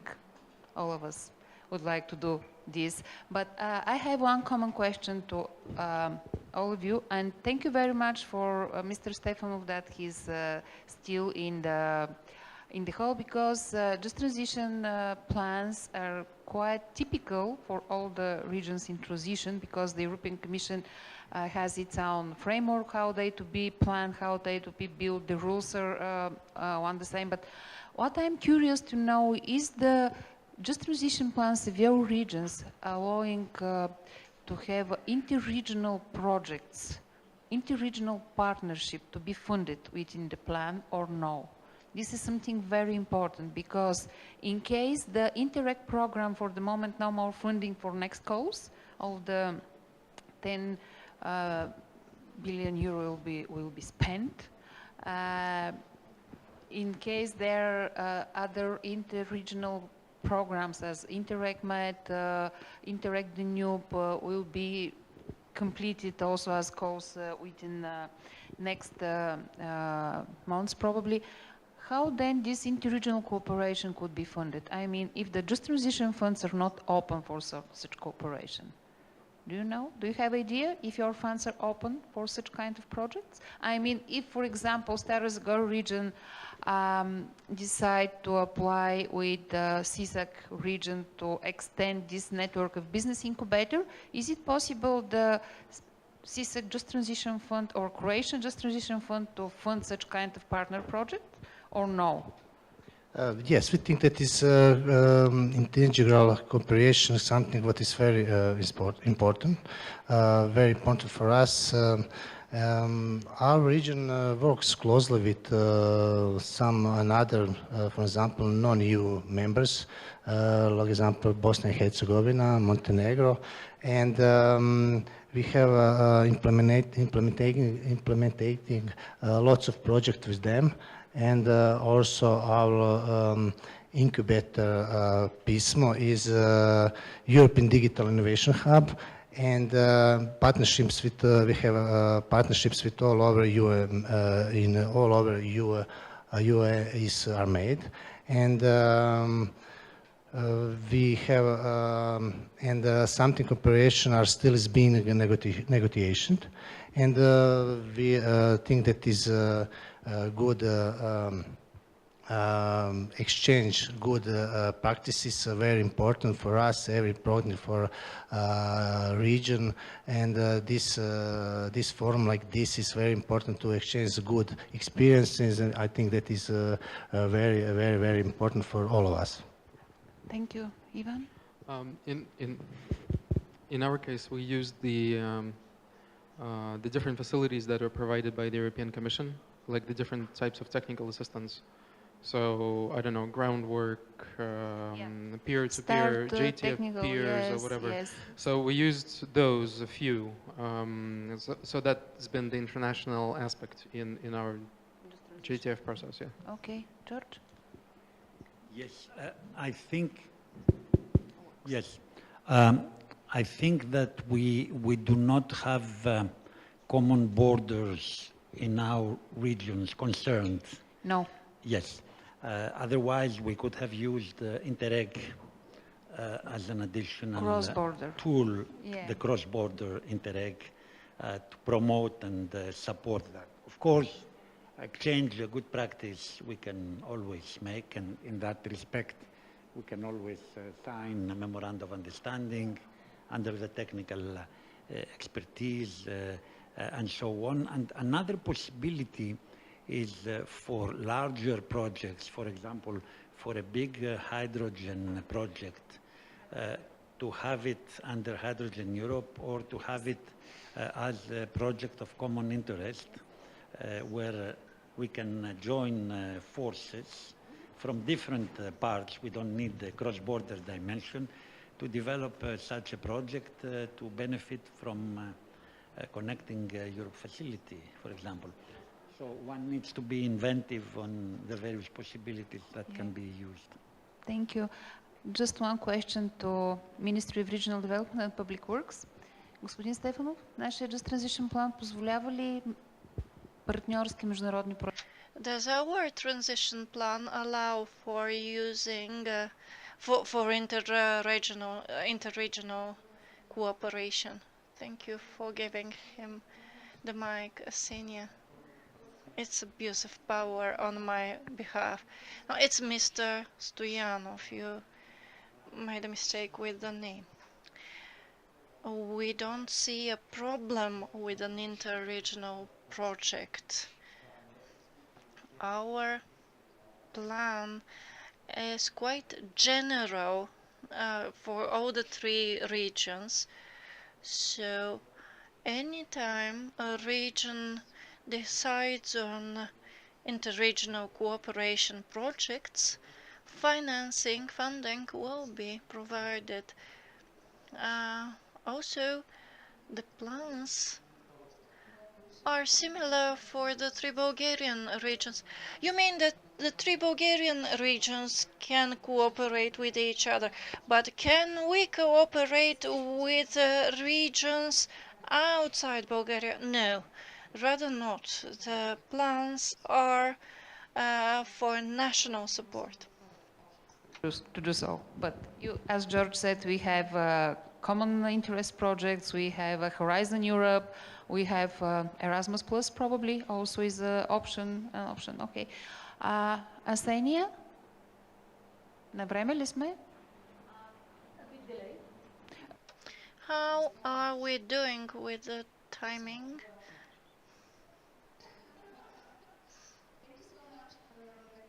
Thanks for coming here. Elena, if you're with us, thank you so much. I'm staying during the coffee break to share about our peer-to-peer review and all 10 project experience under Interact program.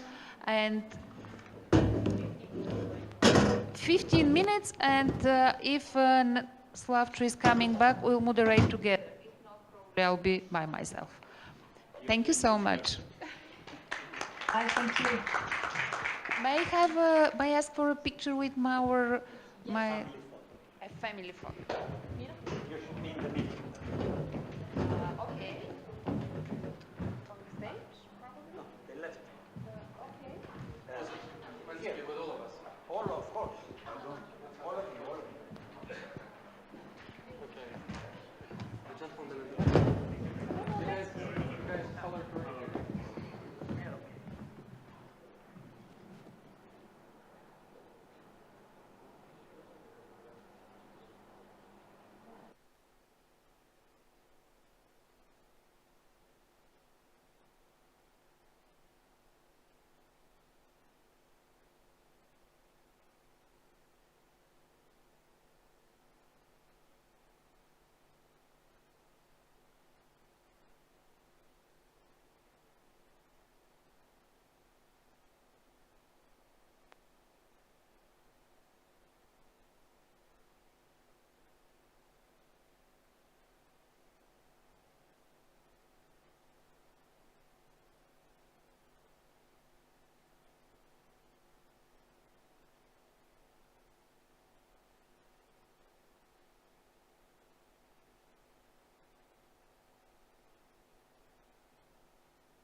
си имаш микрофон там?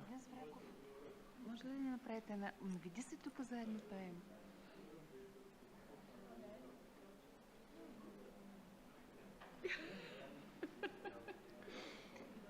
Знаеш ли адреса на господин Грозев?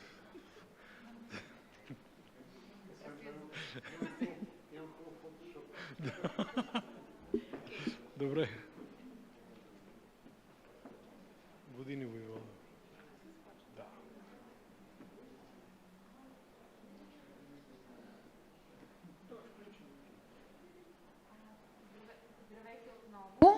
Чуваме ли се? Да, чуваме се. Аз мисля, че днес за мен... So, welcome back. I'm facing a challenge that is bigger than the challenge of just transition. I had to moderate after Slavcho, and now I'll have to moderate together with him, and it's always a challenge because I have a lot to learn from him.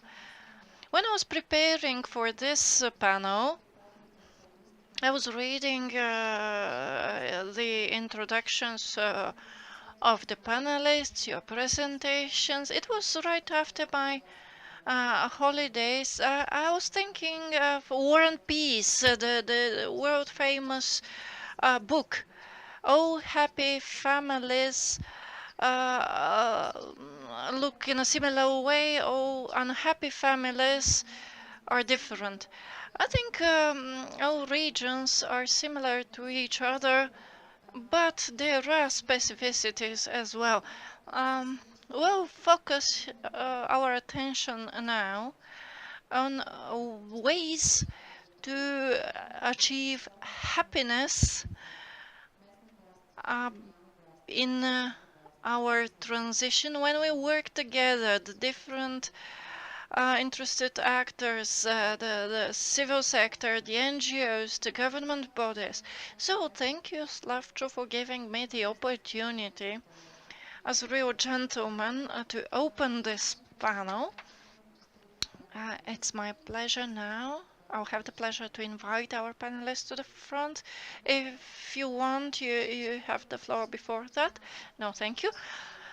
I know some of you in person. Personally, I'm happy to see you, Zsuzsa, here in person in Bulgaria. We see each other in Brussels usually.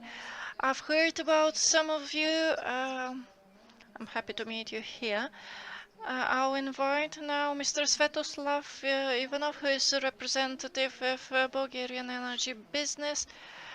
And you, colleagues, come to the fore. All of you. So it will take some time to take your seats. Please use this time to fill in the survey, the feedback survey. Give us recommendations about the future. For us, it's not only important with regard to our reporting to the European Commission, but it's always so important to know how to organize our future events. So it was all from me. It's your turn to speak now. Thank you.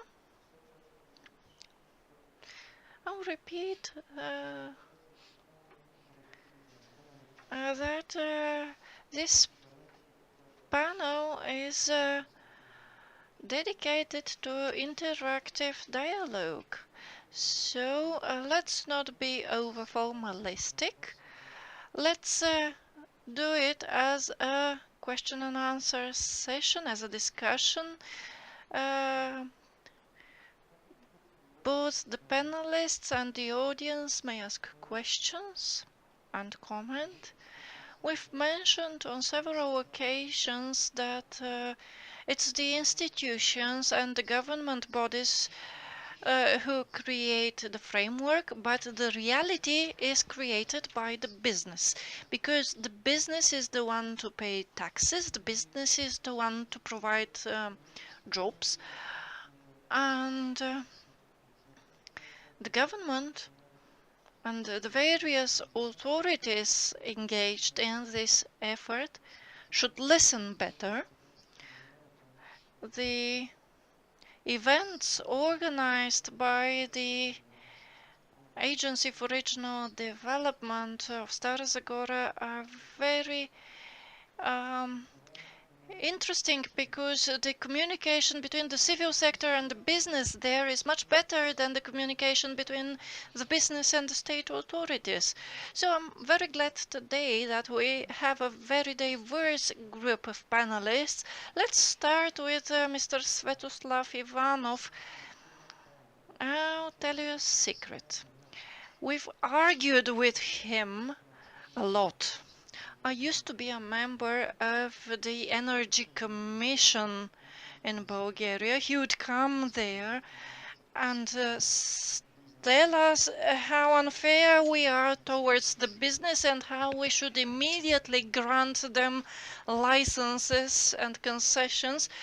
By the way, his company was the first one, actually several companies in the framework of Overgas, who were unexpectedly creative in the 1990s in their communication with the local authorities. So, Svetlio, please, as an experienced businessman, as a person who has seen both the positives and the negatives of the natural gas business, and as the leader of NGOs dealing in this sphere, through the prism of this green transition, tell us what's working well and what's not working well. Tell us more about the role of LPG, of natural gas. For our foreign guests, gas has been always at the forefront of discussions in Bulgaria. Nevertheless, the consumption has plummeted. It has dropped by more than 60% in Bulgaria for the last 10 years, as a result, in my opinion, of wrong policies. You are the guy who can tell us about the link between natural gas, the government and the business. How this topic comes into the context of green transition. I hope you can hear me. Well, it was an introduction, and after this secret that my colleague shared, I'll be tolerant to the colleagues. Maybe I won't have the time to answer all your questions. Only today I read a comment by an expert, Mr. Staikov, from the same institution whose director is Mr. Neikov here, related to Mario Draghi's report. It's really impressive that more than 750 to 800 billion of additional investments are needed on top of what the Commission has already provided. Now, this number is impressive. What does it mean, however? First of all,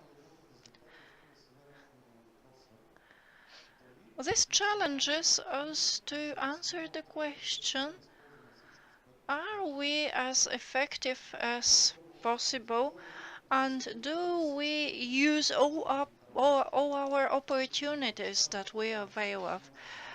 And are we using all our specificities and all our uniqueness, our advantages? It's important to think about the environment in Bulgaria.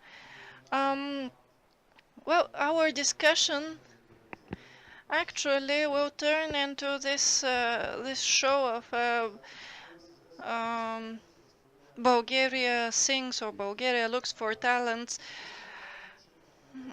But let's see. It's well known that technology is not used to realize your childhood dreams.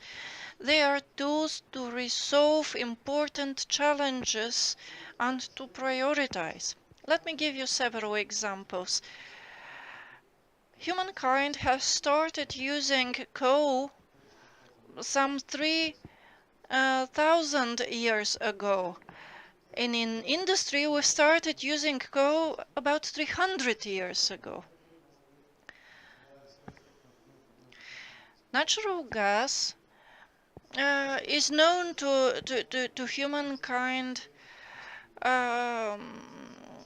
for 2,500 years already, but we've only recently started using it in our industries in the 1970s. So gas is a teenager compared to coal. Why am I telling you this? To answer Slavcho's question, it's pointless to put potential partners against each other. Let me give you an example. We have a gas distribution network in Bulgaria. It's a new system, but that makes it unique and very valuable for today's environment. Why? I've spoken to various colleagues around Europe about green hydrogen. They face two main challenges that hinder the development as a whole in the European Union. The first challenge is the networks, the grid. It's usually made of metal, which doesn't make it possible to combine, to make dual use with hydrogen. Unlike them, our network, our grid is newer. It's less than 20 years old, and it is made of polyethylene, which means that we can put a blend of natural gas and hydrogen through it, which will make it an extremely effective way to storage extra green energy that we have. Combine it with the fact that the e-methane producing facilities, actually only yesterday there was an alliance formed between several big gas companies, but if we are prudent enough today, we won't need to change the pipeline technology in 30 years in the future. We'll only have to change the production technology. Maybe I'm being naive, but don't forget that the ideas about wind turbines, about photovoltaics looked crazy several years ago. The Draghi report is extremely interesting. It would have been better if it was shorter. But it says that to have a good development, you need less innovation. Sometimes that's also a point of discussion. Thank you. I have a question similar to the one I asked the previous panelists. If you have the power to propose 3 steps in order to change the attitude towards gas, sorry, we can't hear him well, what are the 3 steps you would propose? I would propose only 2. Less state and less regulation in the business. And if the state has to intervene, it should intervene in the same way everywhere. And another thing, a problem Bulgaria faces is that we do not use gas enough for the citizens, for residential use. Do you think that a program at the national level would be beneficial? This has been a topic for some 20 years already. Well, indeed, I'm not happy to say it, but in Bulgaria, the rate of gasification is really low due to wrong regulation. If the state prefers a type of energy that is really ineffective and treats other businesses as a stepmother, then that's the result. In our association, we developed a decarbonization project in which we are proposing gasification and low carbon methods to heat residential buildings, and we can say that even with regard to the very small network we have, we could blend about 20 to 30% of the gas with hydrogen, and we don't even require additional funding. We require that the final customers are incentivized by the state. This would lead to a 30% reduction in the carbon footprint. This is data we have. We've provided it to the state institutions. I hope that it is popularized further. Thank you. Maybe let's give the floor to other panelists. I'll ask questions later, but now I have a question from Professor Mariusz Kruszek, if I pronounce it correctly.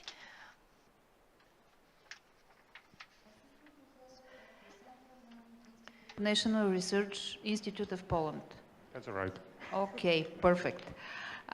What Professor Kruszek is saying to me as a sentence is from a substantive point of view, it seems to me that among the many aspects of just transition in our region, the element that we're proud are namely the creation of platform for post-mining land management.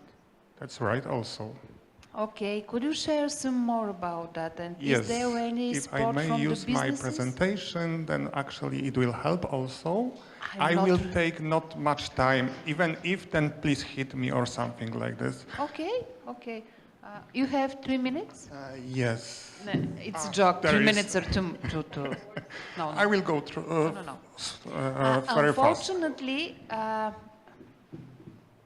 okay, I will not ask all of the partners and panelists to go and back. Just sit here. Everybody knows this. Okay, so welcome. Thank you for being here and being invited also. One key message from Silesia, the biggest coal region in Europe, which is under transition right now, is actually this what we have developed during our approach. So black to green or actually back to green is the question we have in our region.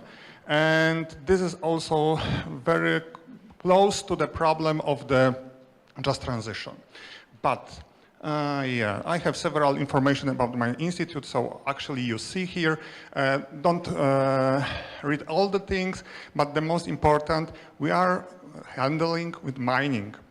We are the key institute for mining companies in our region, so the just transition is actually affecting us very deeply. And the second part of our institute is actually close to the environmental issues. And that's why also we are somehow developing the path how to go to the greenery back. Yeah, and here's some information about Poland and the just transition and our regions. So not too long. Also, as you can see, we have thinking the just transition in Poland will be the last one. So we are closing the last mine in 49. And this is actually hard work because the people, the citizens, the workers actually, and the municipalities have been very afraid of this process. First of all, the municipalities lost the revenue from the mines and actually were to search for another. Well, it was comfy for several years to have the revenue, the taxes from the mines, and now, well, the problem. And the workers, that's the second part. So they actually don't see the possibility to find another way to work in their families. Actually, everybody worked from generation to generation in the coal mine, and they will stay there. So that's why also, I will not show this here, we have several approaches to preserve the heritage of the celebrating the coal attitude and so on, yeah? Okay, so as you can see, during a period of 20 years, we have we have closed 20 coal mines. It's a fast process. Yeah, we stay now by 20 operating mines and one company which is actually helping to handle the closed one with nivellation of the problems which they are left behind, the coal mines, sorry. Okay, and we are also trying to do something with this, within this process. So as a key stakeholder, we can say the Institute is participating in building the Just Transition Fund plans.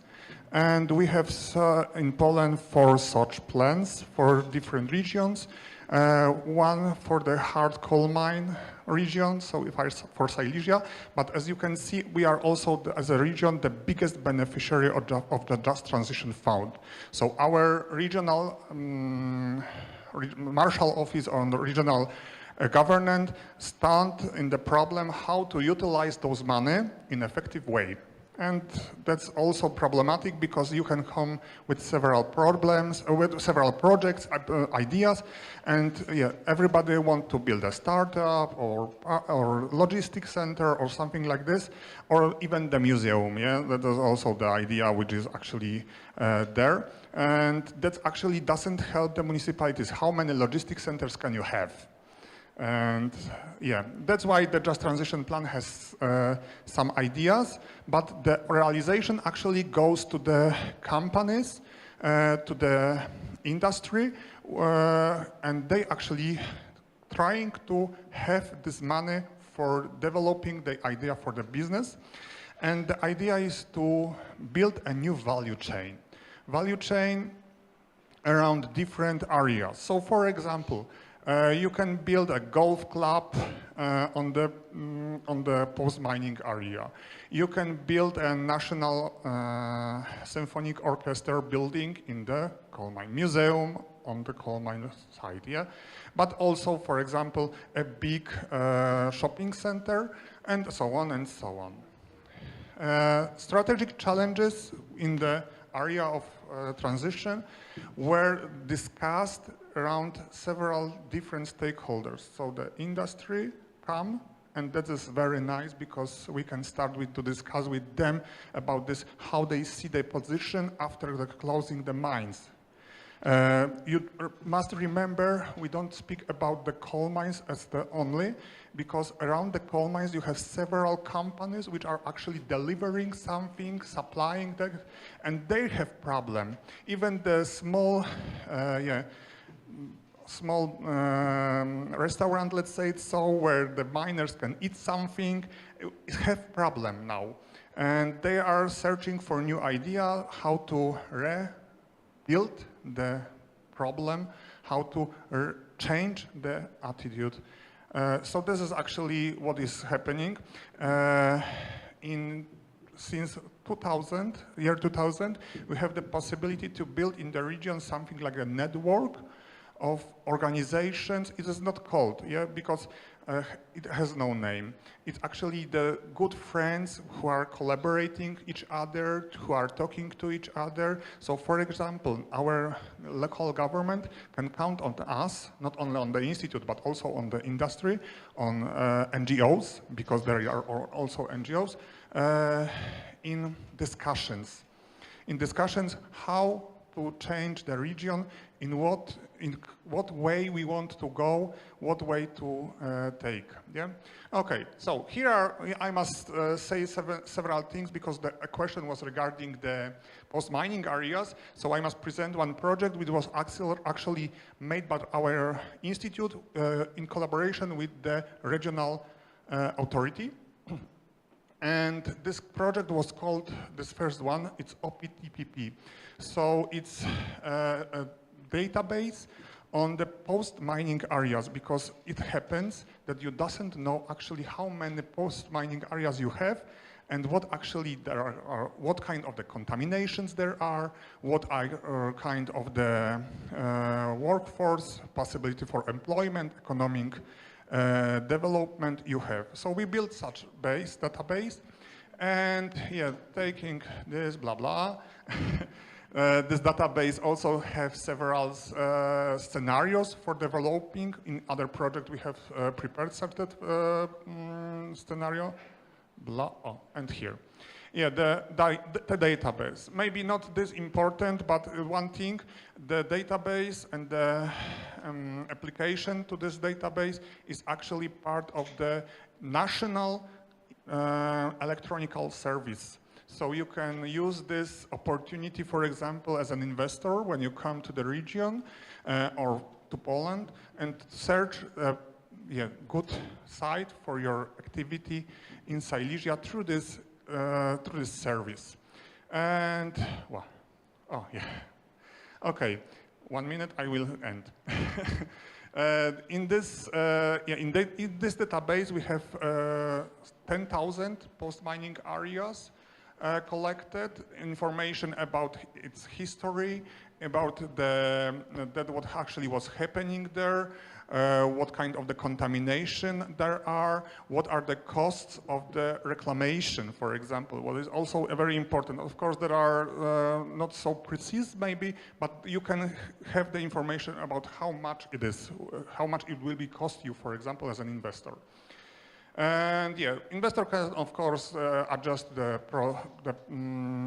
elements by his own, and then he have the feedback about the post-mining areas according to his expectation. Then actually he can start from this point to discuss with the local government, local municipality actually, about taking this area for his own and to start their economic activity. So this is one case when we have something what is actually happening and what helps. Blah. Okay, here are some examples, as mentioned. Then we have something like this. It was several times here said that the people must be somehow communicate, work together. Yes, that's right. Actually, I have another idea for this. And yeah, one of the waste heap, coal waste heap, on the border between Silesia and Małopolskie region was highly contaminated, and we started to build something what is called it's actually the place when you have bees, you have flowers, you have grass, and so on and so on. And the project actually was approved and co-financed by the company, which is actually the owner of the heap. And especially the local citizens in the municipality and the municipality also themselves were very interested to revitalize and build there something like a recreation place. So that's idea. Here, not important, sorry. One more thing. We are talking still about the coal mine sites, coal mines, and so on. Please remember, we are facing another problem, so it's the climate change. So we must also know, or actually see, what kind of the problems will be tackling our post-mining areas when the climate change approach. Yeah? So for example, heavy rains or something like this, it actually can happen that you have, one day you can go through the way and another way you have a big hole there. And it also happened in Poland. We have also, as a first region, together with Morawsko-Śląskie region, started to prepare something what is called Regional Adaptation, Climate Adaptation Plan. And this is a 10-year project, so we are actually after first phase, 2 years behind. And the plan is actually developing and small actions are in this project also made on the coal mining areas. And last thing, the region states on the collaboration between different stakeholders, as I mentioned. Here you can see how we are doing this. So the region has founded something like the Regional Observatory for Transition. And this Regional Observatory for Transition is actually a place where universities, workers, organizations, companies, and also the municipalities work together and discussing together, have something like the platform to discuss about the problem of transition and that what actually we are facing. That's all. Sorry to Thank you so much. Един въпрос от мене. Okay. I have a question for you. Maybe, but, well, anyhow, I can ask in English. So, in your slide, there's a figure saying that the final phase out of coal is by 2049. Don't you think that this is kind of too unrealistic? Because I think that the market will simply kick the coal out much earlier than that. And just to complicate your life, question-wise, because we in Bulgaria, we're following very much what's going on in Poland because our dependence on coal is not as high as yours, but it's still very high. In your case, it's about 65%, but you have two types of coal. While we have only one type, and it's something like coal. It's mud with coal. Right, okay? So have you had, after 2021, have you had any official statistics how much the usage of coal has decreased till now? That is there any practical effect of the Green Deal implementation process? Okay, so first of all, the first question was regarding... whether you are not too optimistic about 2049. Yeah, we are too optimistic. Yes. We are too optimistic. We see now that the amount of coal which is used in the industry is shrinking and very fast. It's because, for example, the companies implementing some solutions which are greener. Yeah, so for example, panels and so on and so on. There are also some investments regarding the production of electricity from the wind, yeah, because we have also this possibility. So I don't know exactly statistics about how we think with the coal, but we know it's actually through the war in Ukraine also. We have some problems, yeah, but that's actually speeded up the process when you think about this. And now the coal is actually, as you mentioned, 65%, I suppose, and it will be shrinking to 40% in upcoming 2035, I suppose. It's in the plans, in our policies. And this is actually happening. This is actually going still. Some coal mines are closed earlier because of the technical problem of extraction of coal. And that's also speed up the process. Yeah. The problem is we are standing we are counting very on the nuclear power plant in Poland, yeah, in 2030, 2033. It's also not realistic, as saying the experts. But the country tries to do something in this approach.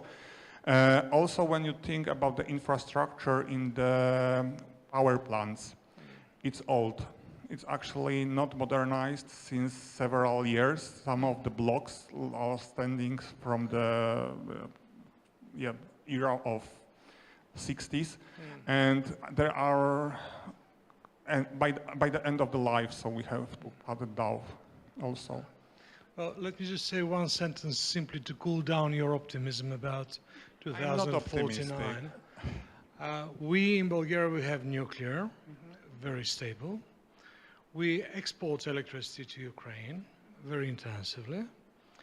And we have forecasted export of electricity in the region for years. And this year, in the winter, we imported electricity on the ground of renewables because it was much cheaper.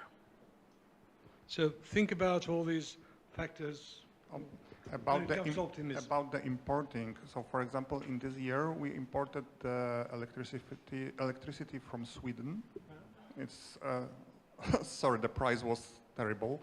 It was because of the infrastructure in the coal mine power plant, which was actually fall down.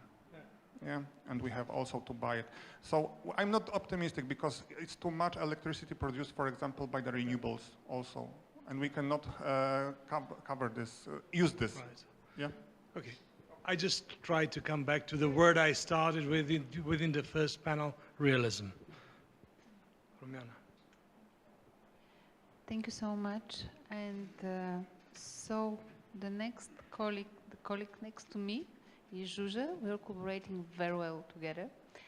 And for first time I met here in meet here in Sofia for this conference, before that only in Brussels, and Just Transition platform sessions, and in 2 weeks time we'll meet there again for the 10th session of the Just Transition platform, and most probably the renewable energy, the coal phase out, etc. also will be in the topic of the agenda, but also the hydrogen seems to me. But now let's first say some words for your region presenting today by you. Thank you so much, Rowena, for the introduction, and for the organizers for the kind invitation. I'm happy to be here with you today. This is my first time in Bulgaria, your beautiful country. I like it. Yeah, yeah, wonderful. So, as Rumina said, my name is Zsuzsa Piskóti, and I am from the northern Hungarian coal region. I'm working for the Hungarian Coal Commission Secretariat, which was established at the local university, Eszterházi Károly Catholic University. And we are responsible for involving the stakeholders in the planning and the implementation of the green and just transition. And we are also responsible for building connections with other core regions to learn from each other. And we are the operative body of the Hungarian Coal Commission, which you can imagine that as a platform for multi-stakeholder consultation about the questions of the coal phase-out in Hungary. So I would like to talk to you in a nutshell about the Hungarian just transition. How does it look like in our region? What are the main points of the territorial just transition plans, and what is the status of the implementation? So in Hungary, there are 3 regions which are eligible to receive funds from the Just Transition Fund. Baranya is eligible because of its cement industry, but I'm from the northern Hungarian core region, and we are eligible to receive funds because of the coal industry there. We host the Mátra power plant, which is based on 2 open-pit lignite mines. So the decarbonization of the Mátra power plant is at the heart, at the center of the transition in the case of the northern Hungarian coal region. What you have to know about the transition in Hungary, that slower? Oh, okay. Sorry. So, just I would like to share some numbers about the Matra power plant and its significance at the region. So, you can imagine that it is the second largest electricity producer in Hungary after the nuclear plant of Paks. And it is responsible for the 9% of the electricity generation of Hungary. But it is responsible at the time around 7% of the carbon dioxide emission. The transition will affect directly around 2,000 people who are working at the power plant at the mines. And we have to emphasize that the country, the energy system needs the Matra power plant in a long term. It means that it will be not closed, just the modernization will happen and the mines, of course, will be shut down. So we have to pay particular attention on the protection of the miners. And if we add the indirect affected people, so if we add the people who are working in the supply chain of the Matra power plant, we can talk about around 5 or 6,000 people who will be affected in the transition. I mentioned that the power plant is an outstanding economic actor of the region. It is responsible around 4% of the economic activity, economic performance of the whole county, and 25% for the economic income of Gyöngyös district. So the main motivation when we are dealing with this topic, when we are working on the just transition, to avoid the degradation of this region. Relating to the just transition plans, I would share with you that we were involved into the preparation of the plans from the first minute. So we were working with the Ministry of Energy and the Managing Authority on this. And all TGTPs were approved in 2021 by the European Commission. And you have to mention that it is not a standalone operative program, but it is the 5th priority axis for Hungarian environment and energy efficiency operative program. And if we are talking about the implementation, very brief, we are at the beginning. We haven't launched any call yet. However, a lot of effort were made, a lot of preparatory work were made, but we haven't launched any call yet. Because it is, in my opinion, one of the reasons behind that it is a very complex topic. It is a challenge for the administrative system, so what was mentioned during the morning sessions as well. So it is a challenge for everyone, I can say that. The first course, which will be launched, will focus on the support of the SMEs and the support for establishing some energy storage pilot projects. And I have to mention, because I guess it is important, that it will be a financial instrument. So the companies were a bit disappointed with this, but it will happen. So it will be a financial instrument, a combination of loan and grant, of course. And there were a lot of challenges. I just want to mention one thing, the question of the eligibility of large enterprises. So it was a recurring question. We could talk about this after this short presentation. And so this will be the first course, and hopefully it will be launched until the end of this year. So we really need this, the region really needs this. Because one of the largest challenges is to keep the stakeholders on the board. So we have been working on this, I personally, but the country in 4 years. And I can say that this is the largest challenge, to keep them motivated, yes.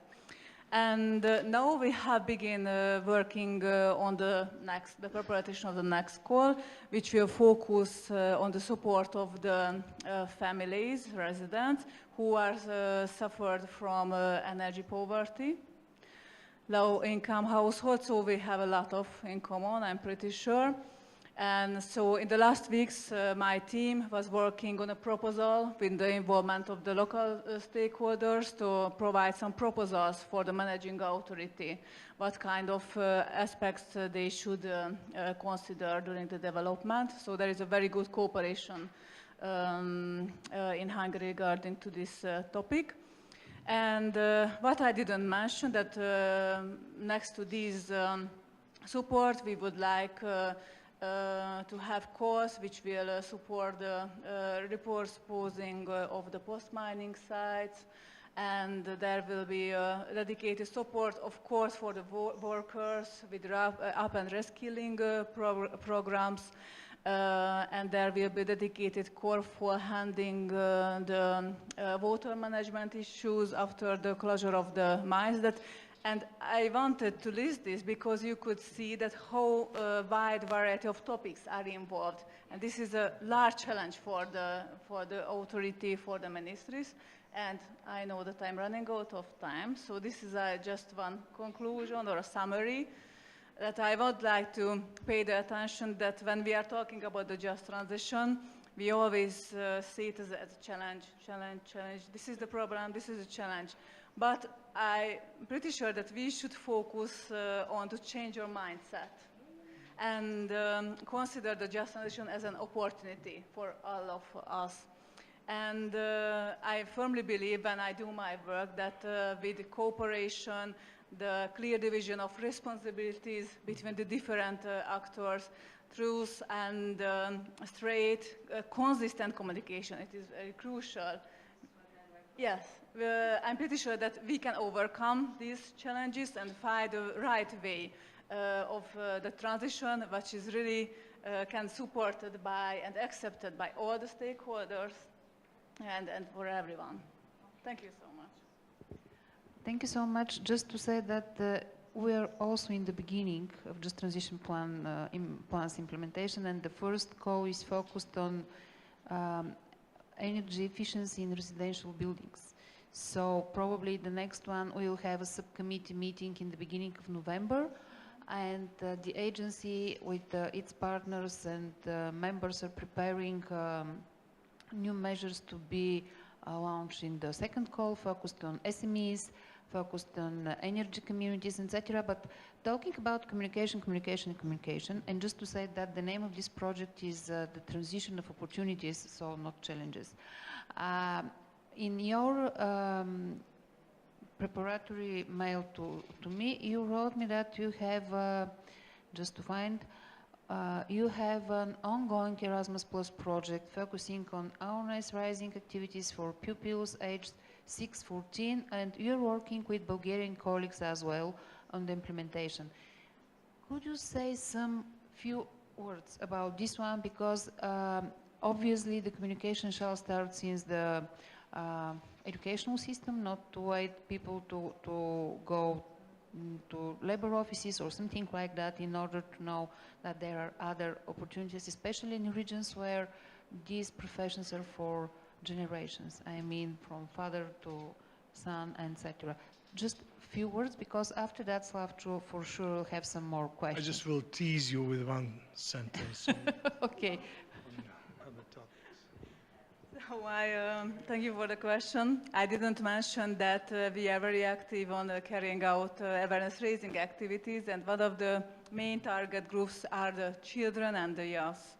And this project is focusing on the smallest, the primary school pupils. And why we wanted to deal with this target group? Because they are very pure, open-minded, and we firmly believe that if we involve them, what they can learn at the school, they take this at home, and through the children we can reach the parents, the adults as well. So the project is about, just in a nutshell, I promise, is focusing on the development, the non-formal educational toolkit, which raises the climate awareness of the students, of the pupils. And our main motivation was, because I mentioned we are carrying out similar activities, but just a very, very informal way, but we wanted to increase our impact.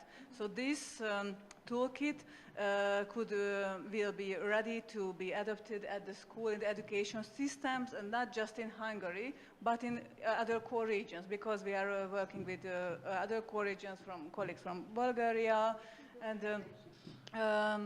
it is a primary school, number 107, and Kamkrun primary school. That's all.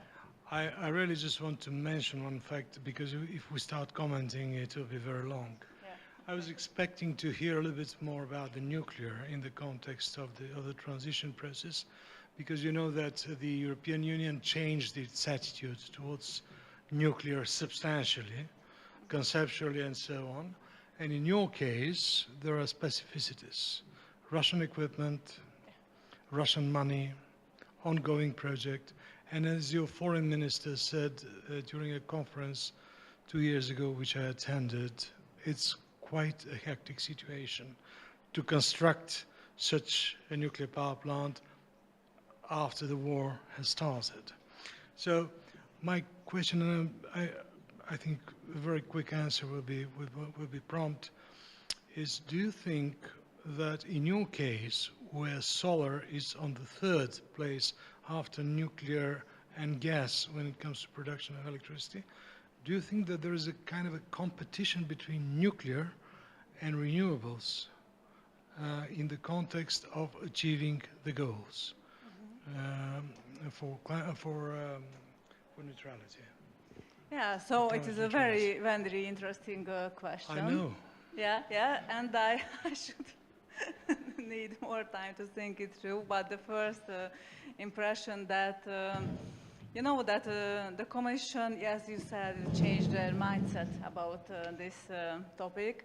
So I'm pretty sure that Hungary invested a lot of energy and money in increasing the solar capacity. So maybe this is the priority, but we will see. Okay. Long live nuclear. Okay, so please. If you want. No, please. Okay. I'm just on the teasing questions. You are on the moderation part. Jiri, thank you so much for coming here today, coming from Czech Republic.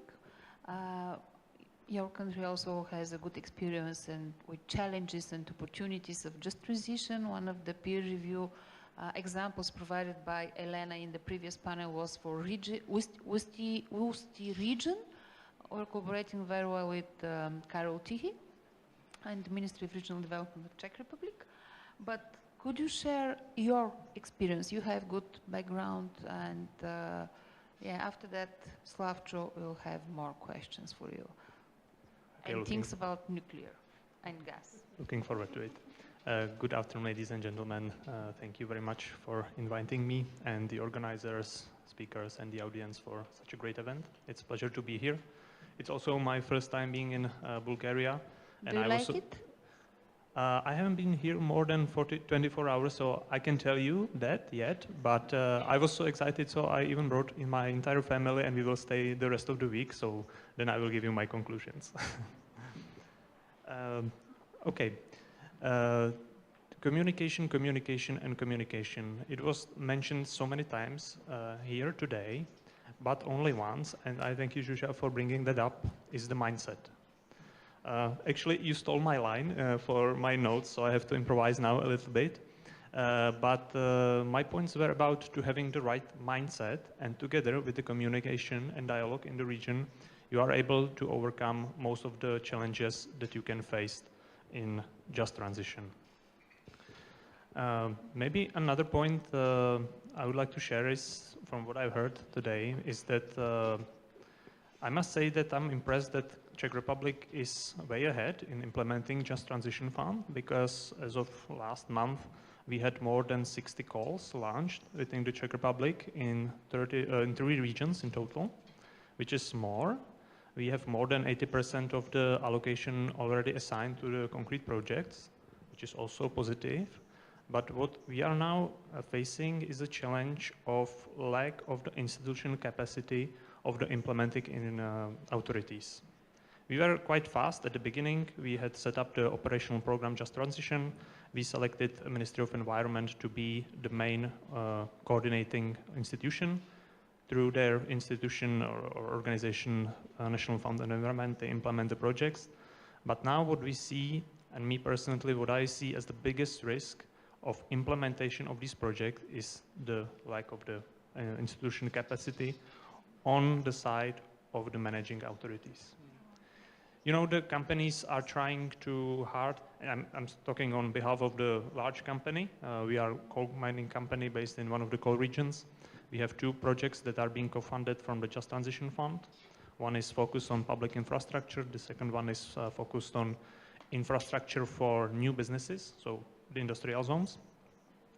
And what we see as the biggest problem now is that we are trying to push these projects forward, but we are kind of having difficulties to communicate with authorities, and it's kind of slowing down the entire process. That puts us under the pressure, it puts them under the pressure, and it can actually endanger the entire transition. So that's from the recent knowledge, but the implementation, like I said, we are now, let's say, in year 5 of the implementation of Just Transition Fund. It started with the discussion what can be funded, what cannot be funded, how much money there will be in the JTF for the Czech Republic, how we will distribute them, how the money will be spent, who is eligible for the funding. All these questions we have tried to solve. It caused a lot of friction, a lot of bad blood, but I believed we tried to manage it as well. So, and we are there. Maybe one point, and also is what was mentioned here today, and what I just said about the distribution of the money. And selection of the projects. We tried this time a different approach. We selected or pre-selected the projects on the regional level. We evaluated them. We said these are the projects that the regions want, what they need, and then we send them to the national level, and they just finance them. So there is this kind of the other way around approach. Normally the projects would be, yeah, exactly, thank you. So that's the thing. And also, one of the notes that I have here for today is that Just Transition Fund, we are talking about Just Transition Fund, how it is important. It is important. It is a great opportunity. But in my opinion, and also for some of the companies, I think it might be overrated. Because Just Transition Fund is not going to solve all our problems. It's going to help us to initiate the change. And we have to carry on with this change and focus and constantly work and work and work until we reach the goals we set it in the beginning. What is one more idea? As I said, the Just Transition Fund is overrated. There are a lot of, and I would say more user-friendly tools and finances available aside of Just Transition Fund, and that those funds can help the transition even more. Just to give you an example, a modernization fund. A month ago, we had a call launched from the modernization fund called HEAT with allocation 1 billion euro. In less than 24 hours, the institution had to close the call because they received a double of requests for the money they had in allocation. It was gone with less than 24 hours. While we are discussing the implementation of JTF fund for more than 2 years. Thank you. Thank you. Before to give the word, right and clear. Ah, okay. Really? No clear question? Okay. Great. In relation over to you, it seems to me that Austria is one of the most advanced regions in hydrogen technologies development, partnership, etc. But could you share more about your just transition plan, and if there is any special measures or priorities focused on hydrogen, further hydrogen development? Okay, thank you for the invitation, for taking part, for visiting Sofia, for taking part in this event. Where in the case of Asturias, I would like to make a short introduction about Asturias. Asturias is a small region in the north of Spain, in the green Spain. We are 1 million of inhabitants, 2% of the Spanish population. We are 2% of the area of Spain, and we are 2% of the GDP of Spain.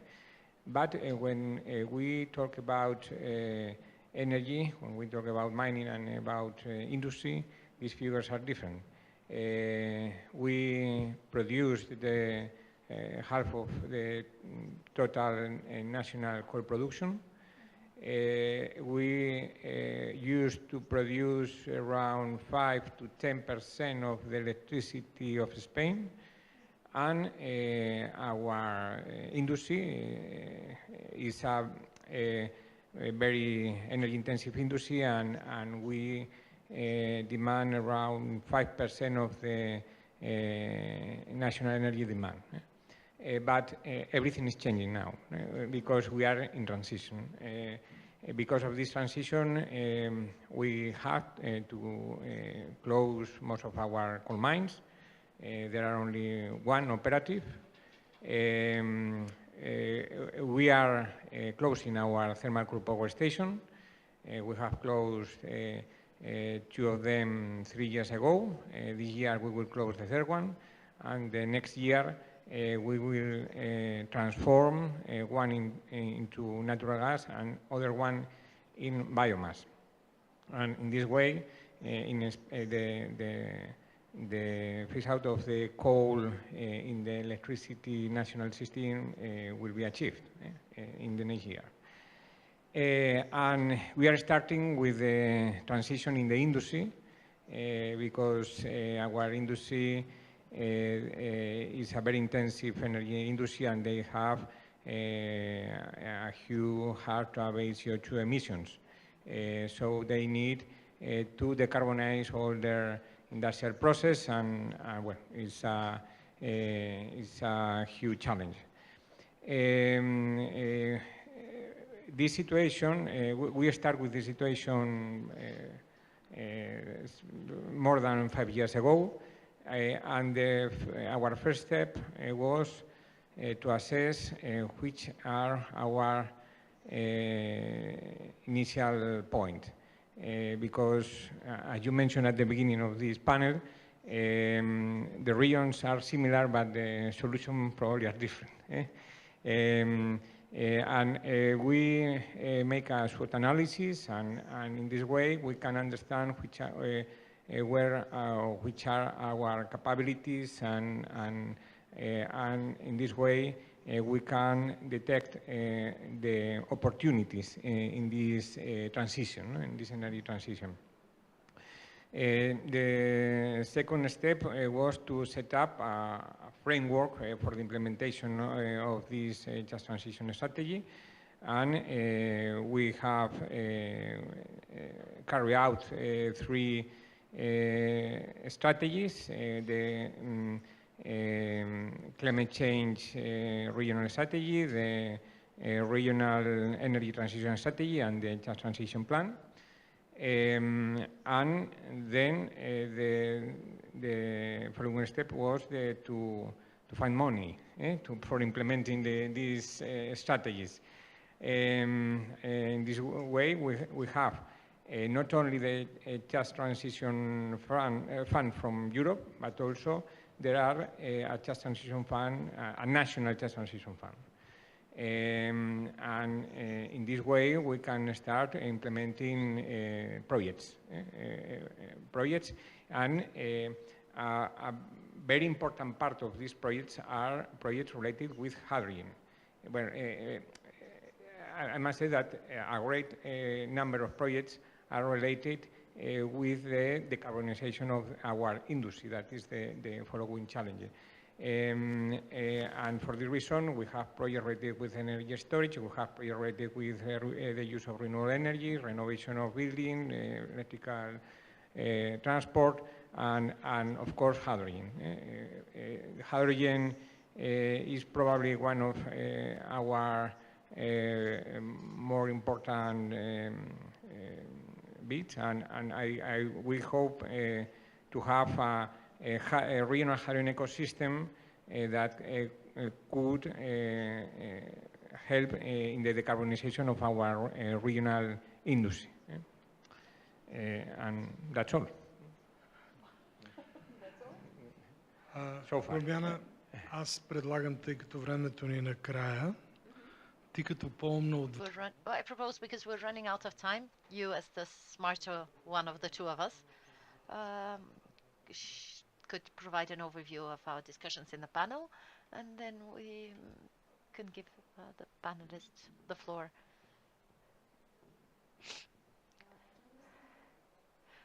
Or something.